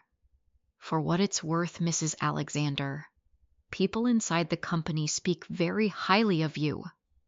Emotion tightened unexpectedly inside her throat, not because of praise, because she spent so many years feeling invisible that basic respect now felt overwhelming. After hanging up, April remained standing in the hotel lobby for several seconds. Coffee forgotten, heart racing. Kevin still believed he controlled the narrative, but narratives cracked when truth found witnesses. By the time she returned to Manhattan that evening, the final investor meeting sat only 48 hours away. Kevin greeted her with a distracted kiss near the elevator. You look nice. April wore the black dress, the intimidating one. Interesting how quickly he noticed. You have the final presentation ready? He asked while scrolling through emails. Yes. Another lie. The real presentation waited safely encrypted on a private drive Mara helped secure. Kevin nodded absently. Good. Tuesday changes everything. April looked at him carefully. God, he really believed that. And maybe he was right. Because Tuesday would change everything, just not in the way he expected. Later that night, April stood alone in the dark office overlooking Manhattan. The city pulsed beneath her like electricity, alive, unforgiving, beautiful. She opened the hidden folder containing every document recording and financial inconsistency they'd uncovered. Then she looked at her own reflection in the black glass window. For years, Kevin underestimated her because she loved him, but love was gone now. And without love softening her instincts, April Alexander finally looked like someone capable of burning an empire down. The morning of the investor meeting, Kevin looked invincible. That was the first thing April noticed. Not handsome, not charming. Dangerous men were rarely just one thing, but invincible. Yes. Kevin moved through the penthouse dressing room with the smooth confidence of someone who believed the future already belonged to him. Navy Brioni suit, silver cufflinks, perfect smile, the image of American corporate success. He adjusted his tie in the mirror while April stood behind him, fastening the clasp of her black silk dress, the one he once called intimidating. Kevin caught her reflection and smiled faintly. "You look beautiful." April met his eyes in the mirror. For years, compliments from him felt like oxygen. Now they felt like strategy. "Thank you." He stepped closer, resting his hands lightly against her waist. "After today, things settle down." No, after today, things exploded. But Kevin still thought he was the one holding the match. The black SUV ride into Manhattan passed mostly in silence. Rain blurred across the city windows while Kevin reviewed presentation notes on his tablet. Occasionally he glanced toward April, trying to read her. Still failing. The headquarters building towered above Midtown like a monument to ambition and ego. Glass, steel, power. The lobby buzzed with assistants, legal teams, and investor representatives. Everyone moved faster around money. April noticed how people greeted Kevin instantly, respectfully, admiringly. No one looked at her the same way. Not yet. Inside the executive boardroom, the atmosphere vibrated with anticipation. Daniel Henderson sat near the center beside 3 other major investors. Board members lined the far side of the table, legal counsel near the windows. Vanessa Mercer stood beside the presentation screen reviewing notes with Kevin. She looked stunning in white, confident, victorious. Until she saw April. Then something subtle changed. Because April didn't look broken today, she looked calm. Women who stop begging emotionally become terrifying to people who expected obedience. Kevin kissed April lightly on the cheek before taking his seat at the head of the table. Performance mode activated instantly. Warm smile, firm handshake, perfect posture. "Thank you all for being here," he began smoothly. "Today marks the beginning of Alexander Global's most ambitious expansion yet." The room quieted immediately. Kevin commanded attention naturally. That used to impress April. Now she saw the mechanics underneath it. Charm was just another form of control when used without integrity. The presentation began flawlessly. At first, revenue growth projections filled massive screens, market expansion forecasts, projected acquisition strategies. Investors nodded approvingly while Kevin spoke with polished certainty. Vanessa occasionally added strategic commentary. Everything looked perfect. Too perfect. April sat silently near the end of the table while her pulse remained strangely steady. No panic, no fear, just clarity. Because once someone destroyed your life emotionally, public speaking stopped feeling scary. Kevin clicked to the next slide confidently. As you can see, international retention performance exceeded expectations by nearly 12%. Lie. April knew it. Daniel Henderson knew it. And somewhere deep down, Kevin probably knew they knew. But arrogant men often believed confidence could overpower evidence. Kevin smiled toward the investors. "With the right funding structure, there's no reason we can't triple valuation within 18 months. A board member nodded approvingly. Another investor leaned forward with interest. Vanessa smiled. The future looked profitable. Then Kevin made his mistake. He looked directly at April in front of the entire room and laughed softly. "Sweetie, would you pull up the secondary projections?" Silence. Tiny. Brief. But something in the room shifted instantly because the words sounded wrong today. Condescending, belittling, and for the first time, people noticed it. April stood slowly. Every eye in the room followed her. Kevin remained relaxed, certain. He had no idea the ground beneath him was already collapsing. April walked calmly toward the presentation controls. Vanessa frowned slightly, Something about April's composure finally unsettled her. Good. April inserted a private encrypted drive into the system. Kevin smiled casually. We've all learned not to challenge my wife's organizational skills. A few polite laughs scattered across the room. April clicked open the files. Not Kevin's presentation, the real one. The first slide appeared instantly across every screen. Internal financial discrepancies. Alexander Global Confidential. The room went completely silent. Kevin's smile vanished. Not dramatically, just enough. What is this? He asked carefully.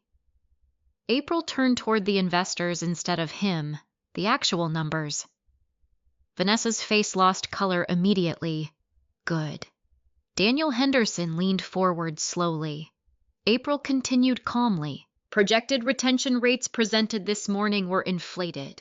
Operational losses were minimized internally before investor review. Kevin stood instantly.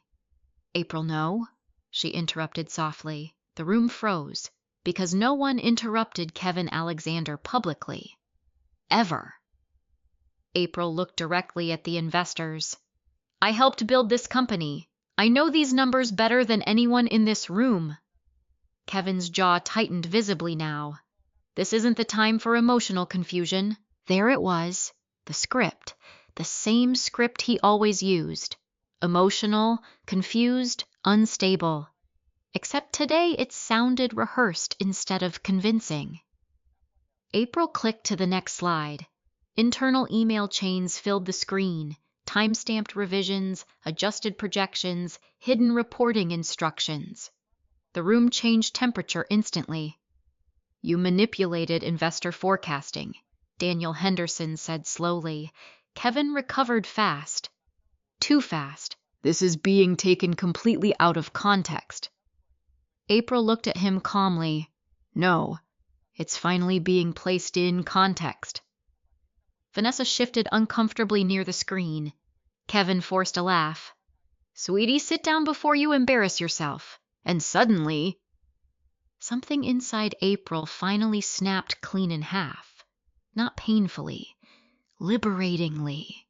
Because for years she feared this moment, feared speaking, feared standing against him publicly. But now all she felt was anger for the woman she used to be. April faced him fully and spoke clearly enough for everyone in the room to hear. You confused my kindness with permission. Silence. Heavy. Absolute.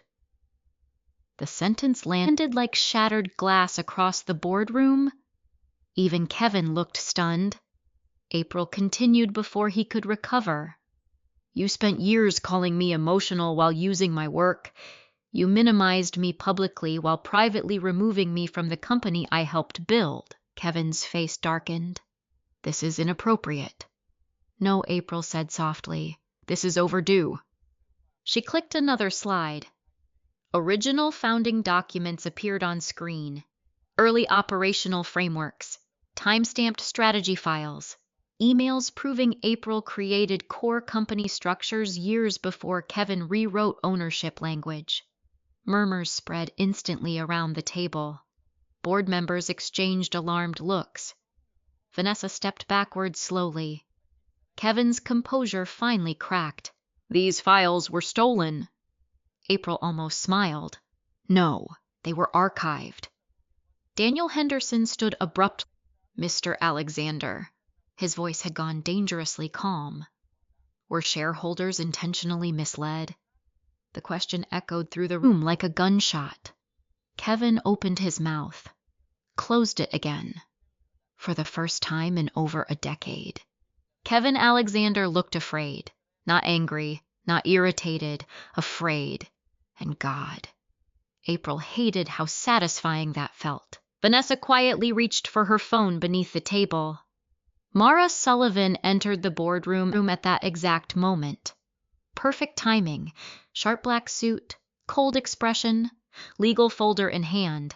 Every head turned immediately. Mara placed documents calmly before the investors. My client has extensive evidence regarding financial manipulation, ownership misrepresentation, and retaliatory restructuring efforts designed to discredit her credibility before this meeting. Kevin stared at April like he no longer recognized her. Maybe he didn't, because the woman standing before him now wasn't the quiet wife who spent years swallowing humiliation to preserve peace. That woman was gone. April met Kevin's gaze steadily across the room, and for the first time since the beginning of their marriage, he was the one losing control publicly. The silence inside the boardroom felt radioactive. No one moved. No one even seemed to breathe. Kevin stood frozen near the presentation screen, while pages of evidence glowed behind him like public execution notices. For years, he controlled every room through confidence. Now confidence looked dangerously close to panic. "This is absurd," he snapped suddenly. There he was, the real Kevin, not polished, not charming, cornered. He pointed toward April with visible fury. "She's emotionally compromised and acting out because our marriage is struggling." Marriage? Interesting. Now he wanted to frame corporate fraud as marital drama. Classic. Mara Sullivan remained perfectly calm beside the investors. "My client anticipated that response," she said evenly. Kevin ignored her completely. He focused only on April, because manipulative people always return to the person they thought they could still destabilize emotionally. "April," he said, sharply, lowering his voice like she was embarrassing him at a family dinner instead of exposing fraud. "Sit down before you destroy both of us." Both of us.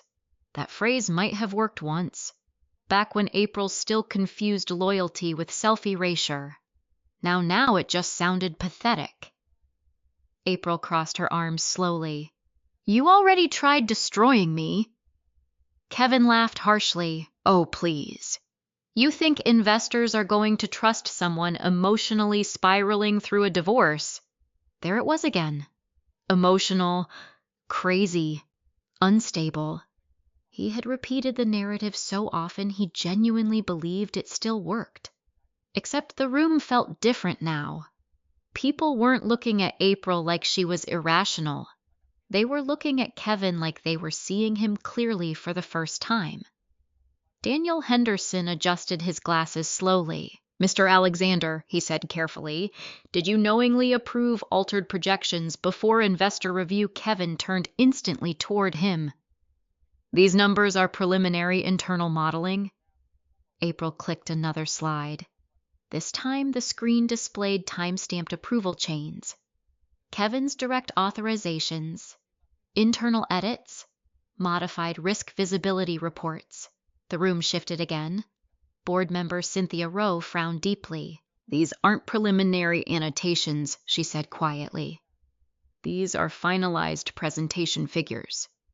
Kevin's jaw flexed. Vanessa stood near the far wall, now unusually silent. "Good." April looked toward her calmly. "Would you like to explain the restructuring strategy too?" Vanessa's eyes widened slightly. Kevin snapped immediately. "Leave her out of this." Interesting. Protection or fear?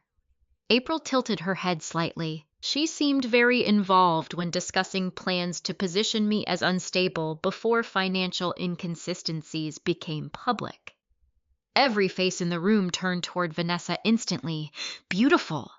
Vanessa straightened defensively. "That's not what I said." April reached calmly into her purse and pressed play. Vanessa's recorded voice filled the boardroom speakers. "He thinks it'll be cleaner if people already view you as unstable before any internal fallout." Silence detonated across the room. Vanessa went completely pale. Kevin looked genuinely shocked for the first time. Not at the accusation, at the fact that April planned ahead. Board member Cynthia Rowe whispered, "Oh my God." The recording continued. "Men like Kevin don't leave until they already have someone better." Daniel Henderson slowly removed his glasses. Kevin turned viciously toward Vanessa. You recorded private conversations? Vanessa stared at him in disbelief. You told me she was weak. There it was, the first crack between them. April almost pitied Vanessa. Almost. Because women like Vanessa always believed they were smarter than the woman who came before them, until they realized manipulative men recycled the same scripts with different faces. Kevin stepped toward the investors aggressively. This is personal revenge disguised as corporate concern. Nomara interrupted calmly. This is evidence. She handed additional folders across the table.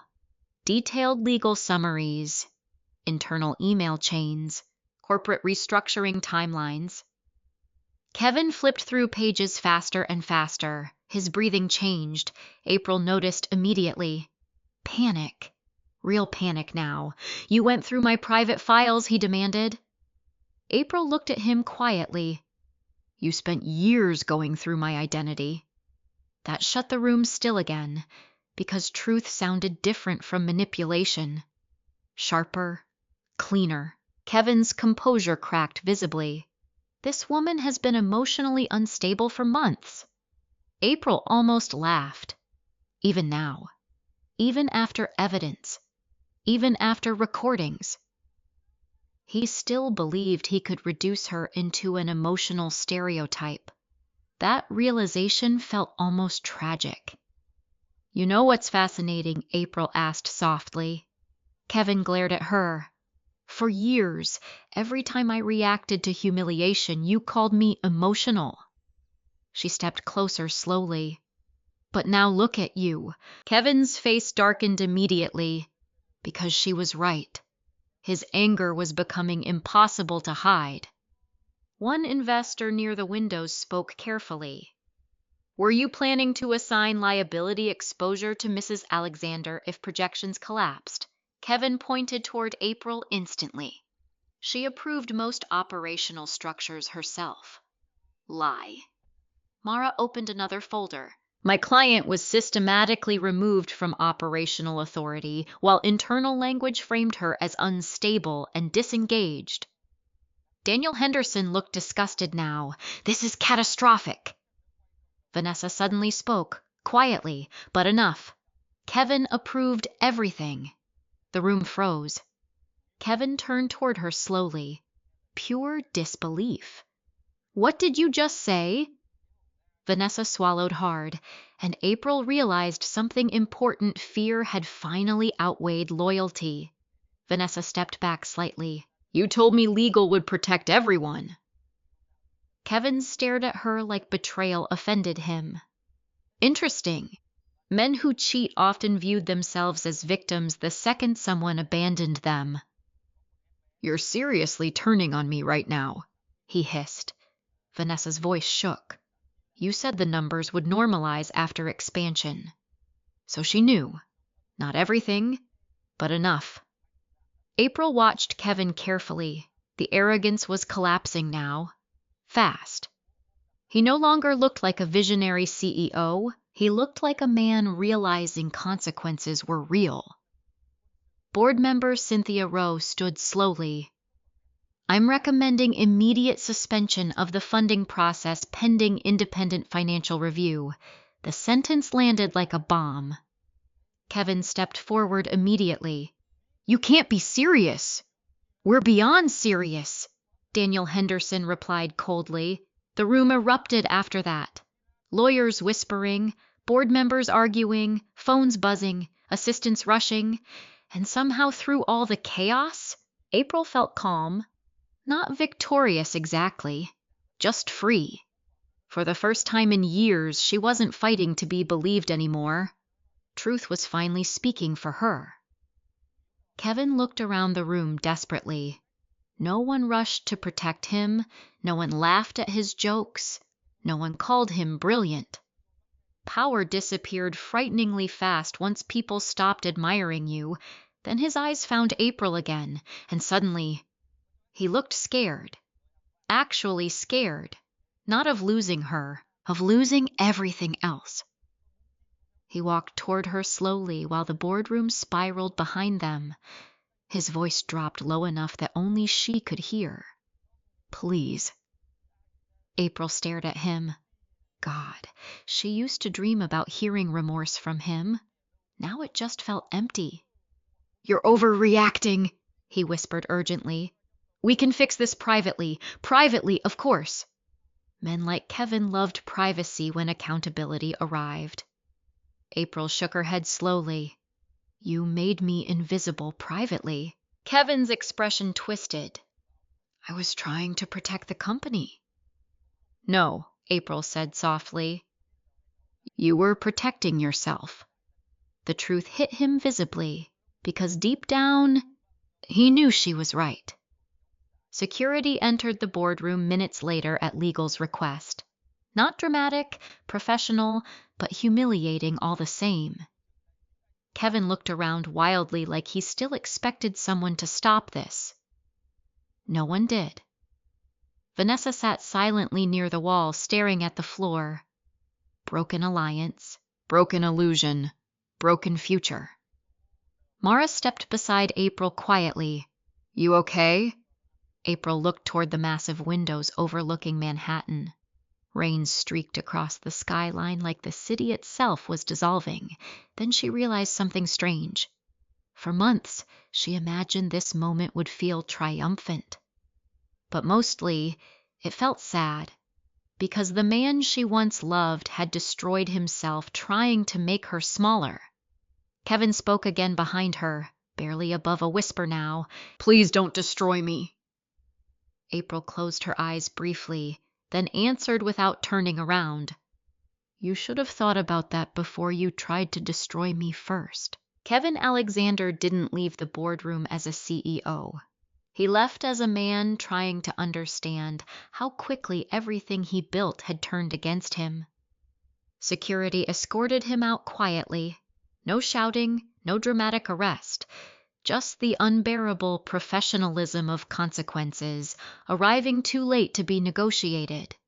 The glass doors of Alexander Global closed behind him with a soft mechanical click that felt louder than anything else that day. Inside, chaos unfolded. Outside, Kevin stood still in the rain. For the first time in years, no one was following him. No assistants. No Vanessa. No investors. Just silence, and the sound of his own breathing. He looked up at the building like it had betrayed him. But the building hadn't changed. He had. Inside the boardroom, April remained standing near the glass windows while lawyers and investors continued speaking around her. Words like audit, investigation, suspension, and liability exposure filled the room like smoke. But she barely heard them anymore. Her focus stayed on the empty chair where Kevin had been sitting. That chair used to represent power. Now it looked like absence. Mara stepped beside her quietly. "This will move fast now," she said. April nodded slightly. "I know." But her voice didn't sound emotional anymore.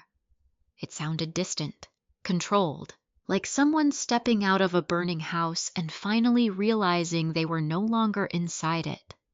Down on the street, Kevin stood under the awning of the building. His phone kept ringing.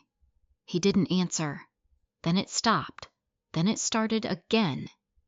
He finally picked up on the fifth call. "Richard," his voice cracked slightly. A long pause. His father didn't sound angry. That was worse. "Kevin," Richard said coldly. "What the hell did you do?" Kevin closed his eyes. "I can explain." "No!" Richard interrupted sharply. "You can't. The board just called me. The investors are pulling out." Kevin swallowed. "That's temporary." Another pause. Then Richard said something that landed harder than any accusation. "You involved April in fraud exposure filings." Kevin stiffened. "She was misrepresenting." "Don't," Richard snapped. "Don't rewrite this. I've seen the documents." Silence. Kevin looked down at the wet pavement. For years, his father had been proud of him. Now his voice carried something unfamiliar. Disappointment. Kevin ended the call slowly, then immediately another call came in. Vanessa. He answered without thinking. What the hell happened, she asked. Her voice wasn't soft anymore. It was sharp, fearful. Kevin laughed bitterly. You tell me. A pause. Then Vanessa said something he didn't expect. I think she planned this. Kevin's grip tightened around the phone. She April. The name hit differently now. Not soft, not dismissible. Vanessa continued quickly. I didn't know she had recordings. I didn't know she had legal backup. Kevin, she came prepared. Prepared. That word echoed in his mind longer than anything else. Because Kevin had spent years believing April was emotional, reactive, predictable, but prepared people didn't look like that. They looked quiet, observant, patient. He hung up without responding, then stood there in silence again. For the first time, Kevin Alexander didn't know what move came next. Back upstairs, the boardroom slowly emptied. Lawyers packed documents. Investors left without shaking hands. Executives avoided eye contact. And April watched all of it like she was witnessing the collapse of a world she once helped build. When the room finally cleared, Mara remained beside her. You handled that well, she said. April let out a slow breath. I didn't feel anything. Mara studied her carefully. That's normal. No, April shook her head slightly. I expected to feel relief. Mara didn't respond immediately, because professionals like her understood something most people didn't. Justice rarely felt like closure. It felt like exhaustion. April finally sat down in one of the empty chairs. Her hands rested on the table. Steady. Still. For years she thought this moment would define her, the moment Kevin lost power, the moment truth came out, the moment she won. But sitting there now, she realized something more complicated. Winning didn't erase what it cost to survive long enough to win. Her phone buzzed. Unknown number. She almost ignored it, then answered. A reporter. Ms. Alexander. We're hearing about a major corporate investigation involving Alexander Global. Can you comment? April stared out the window at the skyline. The city didn't care about her story, only the scandal. I have no comment, she said calmly, then hung up. Mara closed the folder in front of her. This will become public soon. April nodded. I know. Are you ready for that? April hesitated, then answered honestly. No. A pause. Then softer. But I will be. Meanwhile, Kevin sat alone in his car outside the building. Rain hammered the windshield. His reflection looked unfamiliar. Tired. Smaller. He replayed everything in his head. April's voice, the investor's silence, the documents, the recording, and for the first time, he realized something uncomfortable. He had underestimated her. Not once, but consistently. He thought control came from dominance, but he forgot something critical. Control also came from patience. And April had been patient far longer than he ever noticed. His phone buzzed again, this time a text from legal. We recommend immediate settlement discussions. Kevin closed his eyes. Settlement. That word sounded like surrender. Upstairs, April walked alone through the now empty hallway of the company she once helped create. Her heels echoed softly against the polished floor. Every step felt different now, not heavier, not lighter, just final.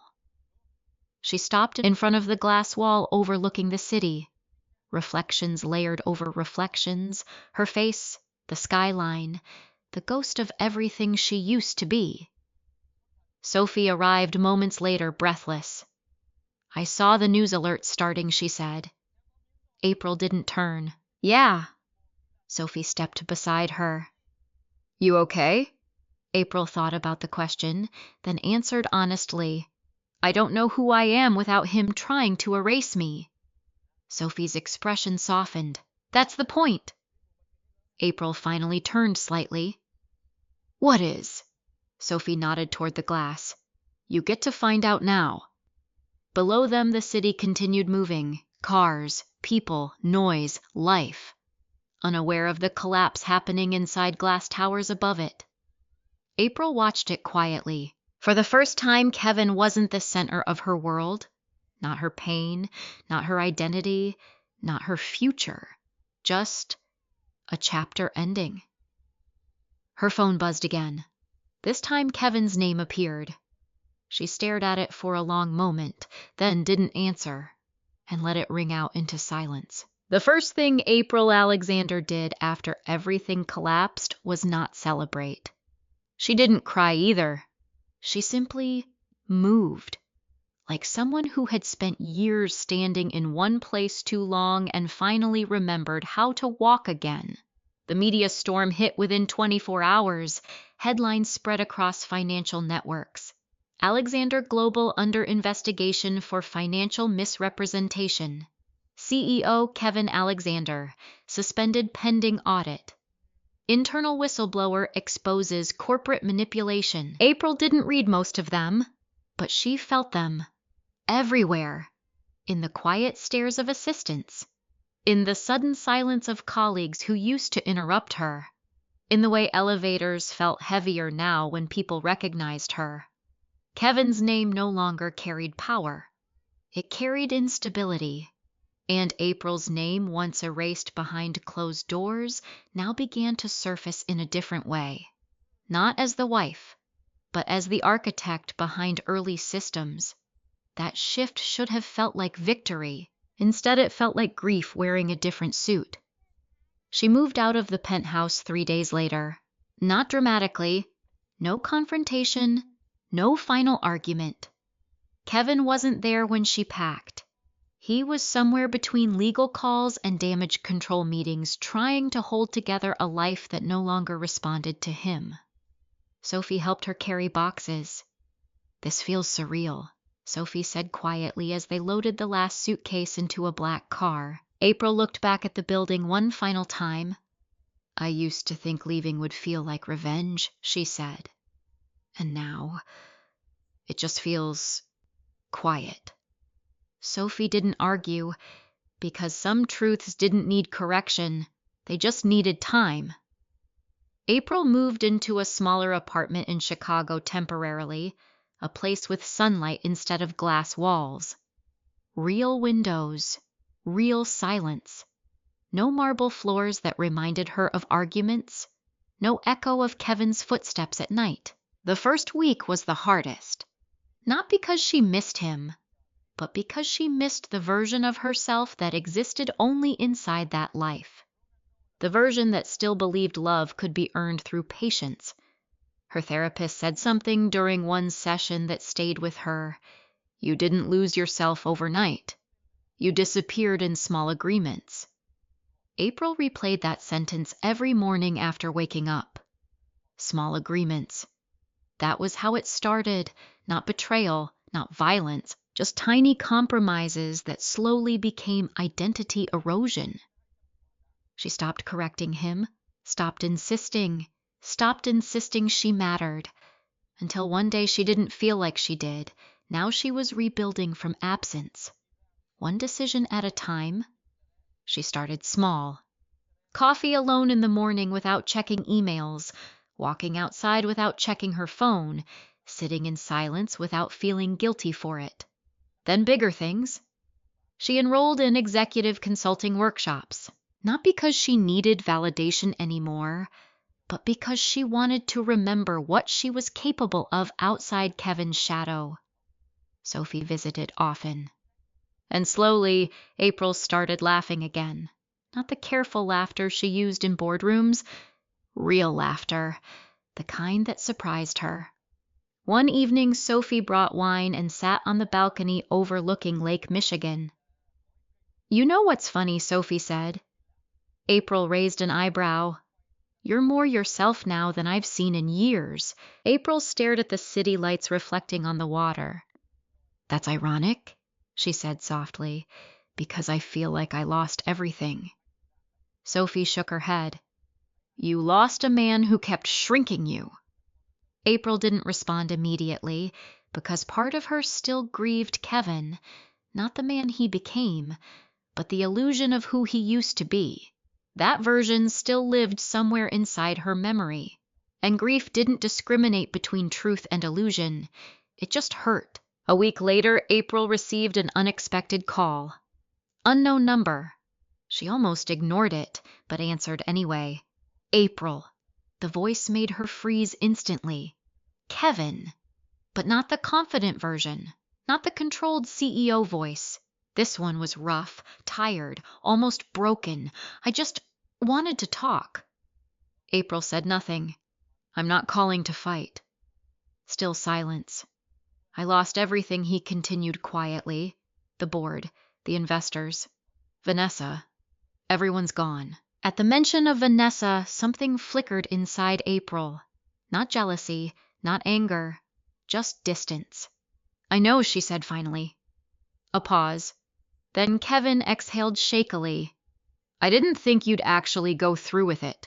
That sentence said more than he realized, because even now he still believed she was reacting, not responding. April stood slowly from her chair and walked toward the window. You never thought I could, she said calmly. Another silence. Longer this time. I underestimated you, Kevin admitted. The honesty felt strange, late, empty.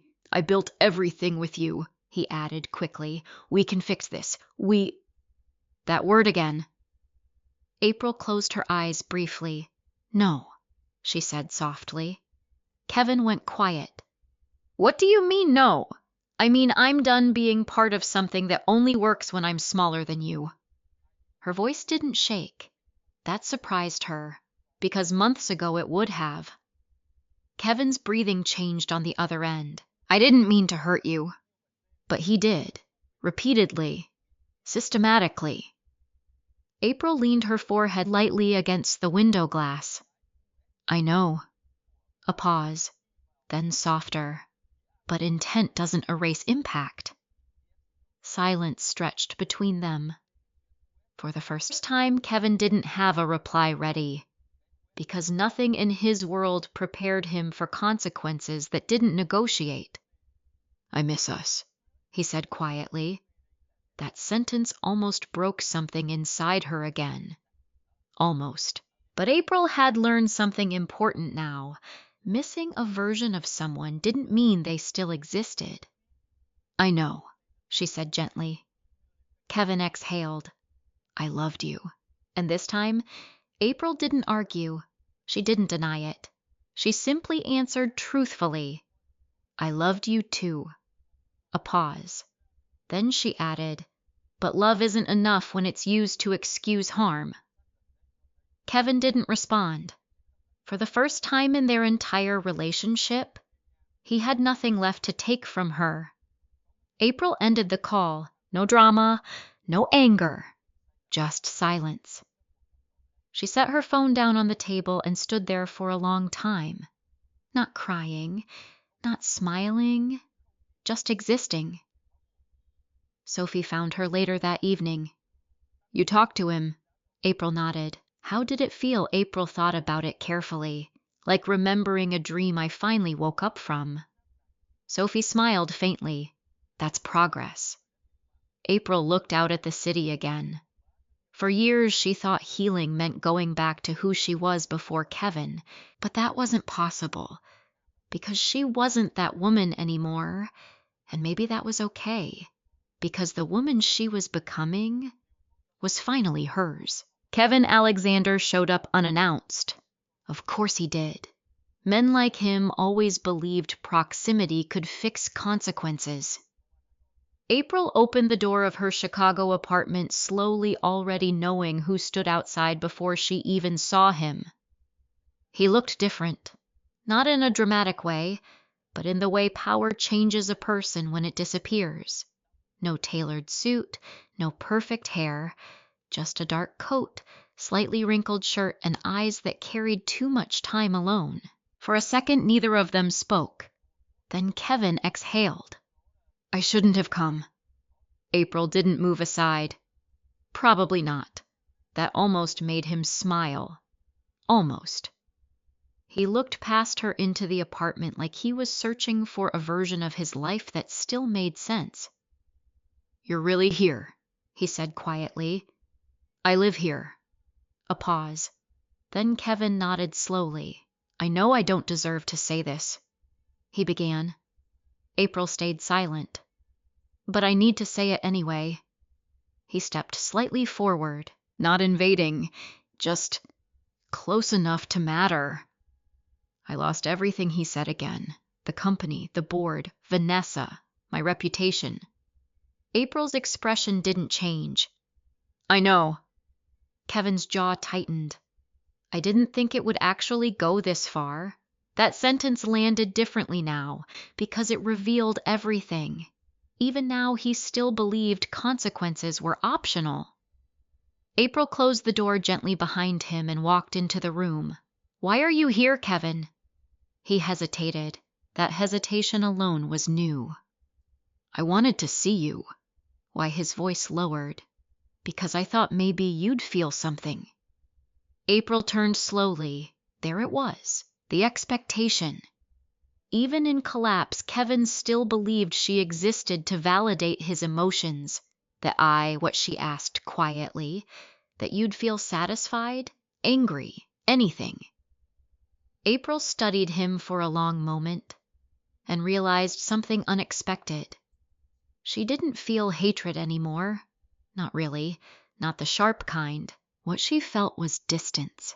Clean distance. Like looking at a photograph of someone she used to know very well. "I don't feel satisfied," she said softly. Kevin looked confused. "I don't feel revenge either." A pause. "I just feel done." That word hit him harder than anger ever could. Done. Not fighting, not hurting, not attached. Kevin stepped forward slightly. "April." She raised a hand gently. "No, just that. Simple. Final." Kevin stopped immediately, because something in her tone told him this wasn't negotiable. He looked around the apartment again. Small, warm, different from the glass tower life they used to share. "You left everything behind," he said quietly. April nodded. "Not everything." He frowned. "What does that mean?" She looked at him steadily. "I left the version of me that needed your approval to exist." Silence. Heavy. Uncomfortable. Kevin swallowed. "I never wanted to erase you." April almost smiled, not bitterly, just sadly. "But you did." A long pause followed. For the first time, Kevin didn't argue. He didn't defend. He didn't manipulate. He just stood there absorbing it. Finally, he whispered, "I don't know who I am without that company." April nodded slowly. "That's something you'll have to figure out." The honesty in her voice seemed to shake him more than anything else.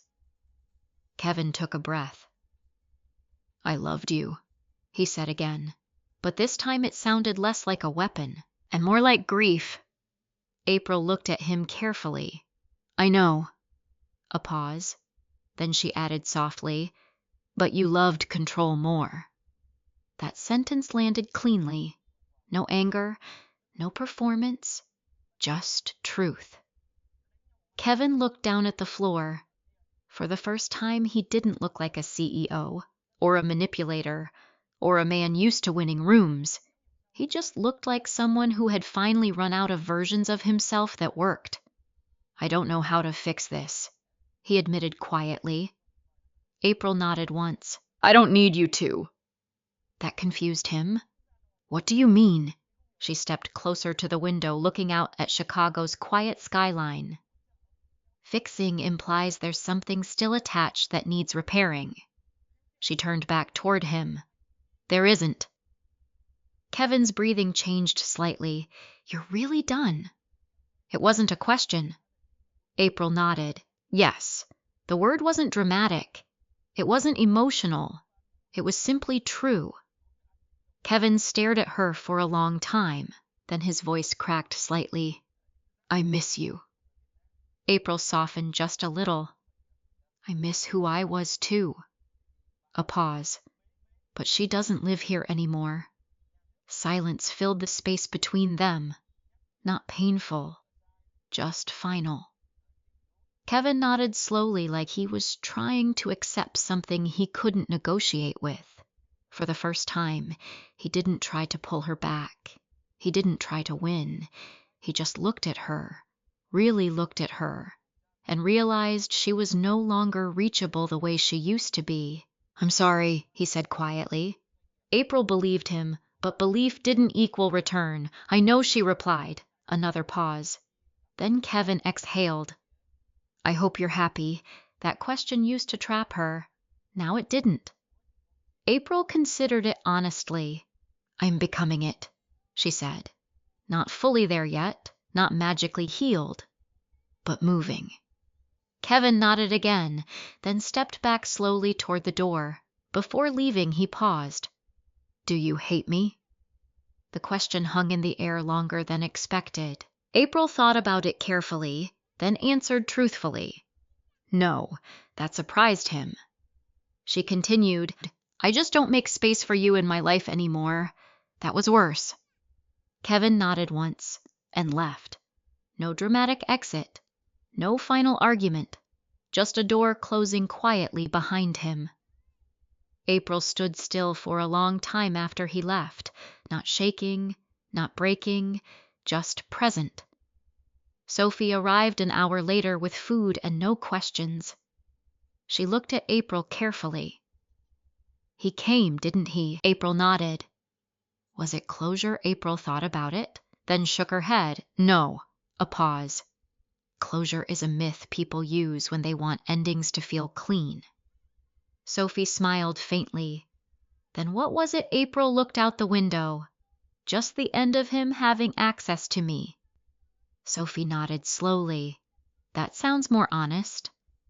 That night after Sophie left, April sat alone by the window. The city lights stretched endlessly in front of her. For the first time in years, no one was calling her sweetie. No one was correcting her. No one was shrinking her voice to make themselves louder. She thought about Kevin, not the man who destroyed her, not the man who begged, but all the versions in between. And she finally understood something simple. You don't always stop loving someone because they deserve it. You stop because you finally understand you deserve something better. April stood slowly, walked to the mirror, looked at herself for a long moment, and whispered almost gently, My name is April Alexander. Not sweetie, not wife, not someone supporting character, just herself. For the first time in a long time, that was enough. In the end, April Alexander's story is not really about revenge, betrayal, or even a broken marriage. It is about something far more universal and quietly painful the moment a person realizes they have been shrinking themselves for someone who never intended to see their full size. For years, April confused endurance with love. She believed that staying calm meant being strong, that staying silent meant being supportive, and that sacrificing her voice meant protecting something valuable. But what she slowly discovered is that love without respect does not stay love for long. It becomes control disguised as comfort. And control always asks for more until there is nothing left of the person giving it. Kevin did not destroy her in one moment. He did it gradually in meetings where she was interrupted, in rooms where her ideas were spoken over, in private conversations where her feelings were labeled too emotional. That is what makes emotional manipulation so dangerous. It does not look like violence from the outside. It looks like misunderstanding. It looks like just jokes. It looks like you're overreacting. until one day the person being diminished no longer recognizes themselves. But April's awakening was not born from anger alone. It was born from clarity, the painful but powerful realization that being loved is not the same as being valued, and being needed is not the same as being respected. When she stopped trying to preserve a relationship that was costing her identity, she finally began to reclaim herself. Her journey is a reminder that boundaries are not cruelty. Walking away is not failure. And choosing yourself is not selfish, it is survival. Because the truth is simple but often ignored. You cannot build a life by continuously making yourself smaller inside it. Healing did not happen when Kevin lost everything. It happened when April stopped needing him to validate her existence. That is the real transformation, not revenge, but release. Not destruction, but rebirth. And maybe that is the lesson hidden beneath all the pain. The moment you stop asking someone who devalues you to finally see your worth, you begin to see it yourself. If April's story resonated with you, if you've ever felt unheard, diminished, or emotionally invisible in a relationship or situation, share your thoughts in the comments. Your voice matters more than you think, and someone else reading your words might finally feel less alone. And if you enjoy emotionally powerful storytelling like this, don't forget to like the video and subscribe to the channel. More stories about resilience, betrayal, healing, and self-worth are coming soon, and you won't want to miss them.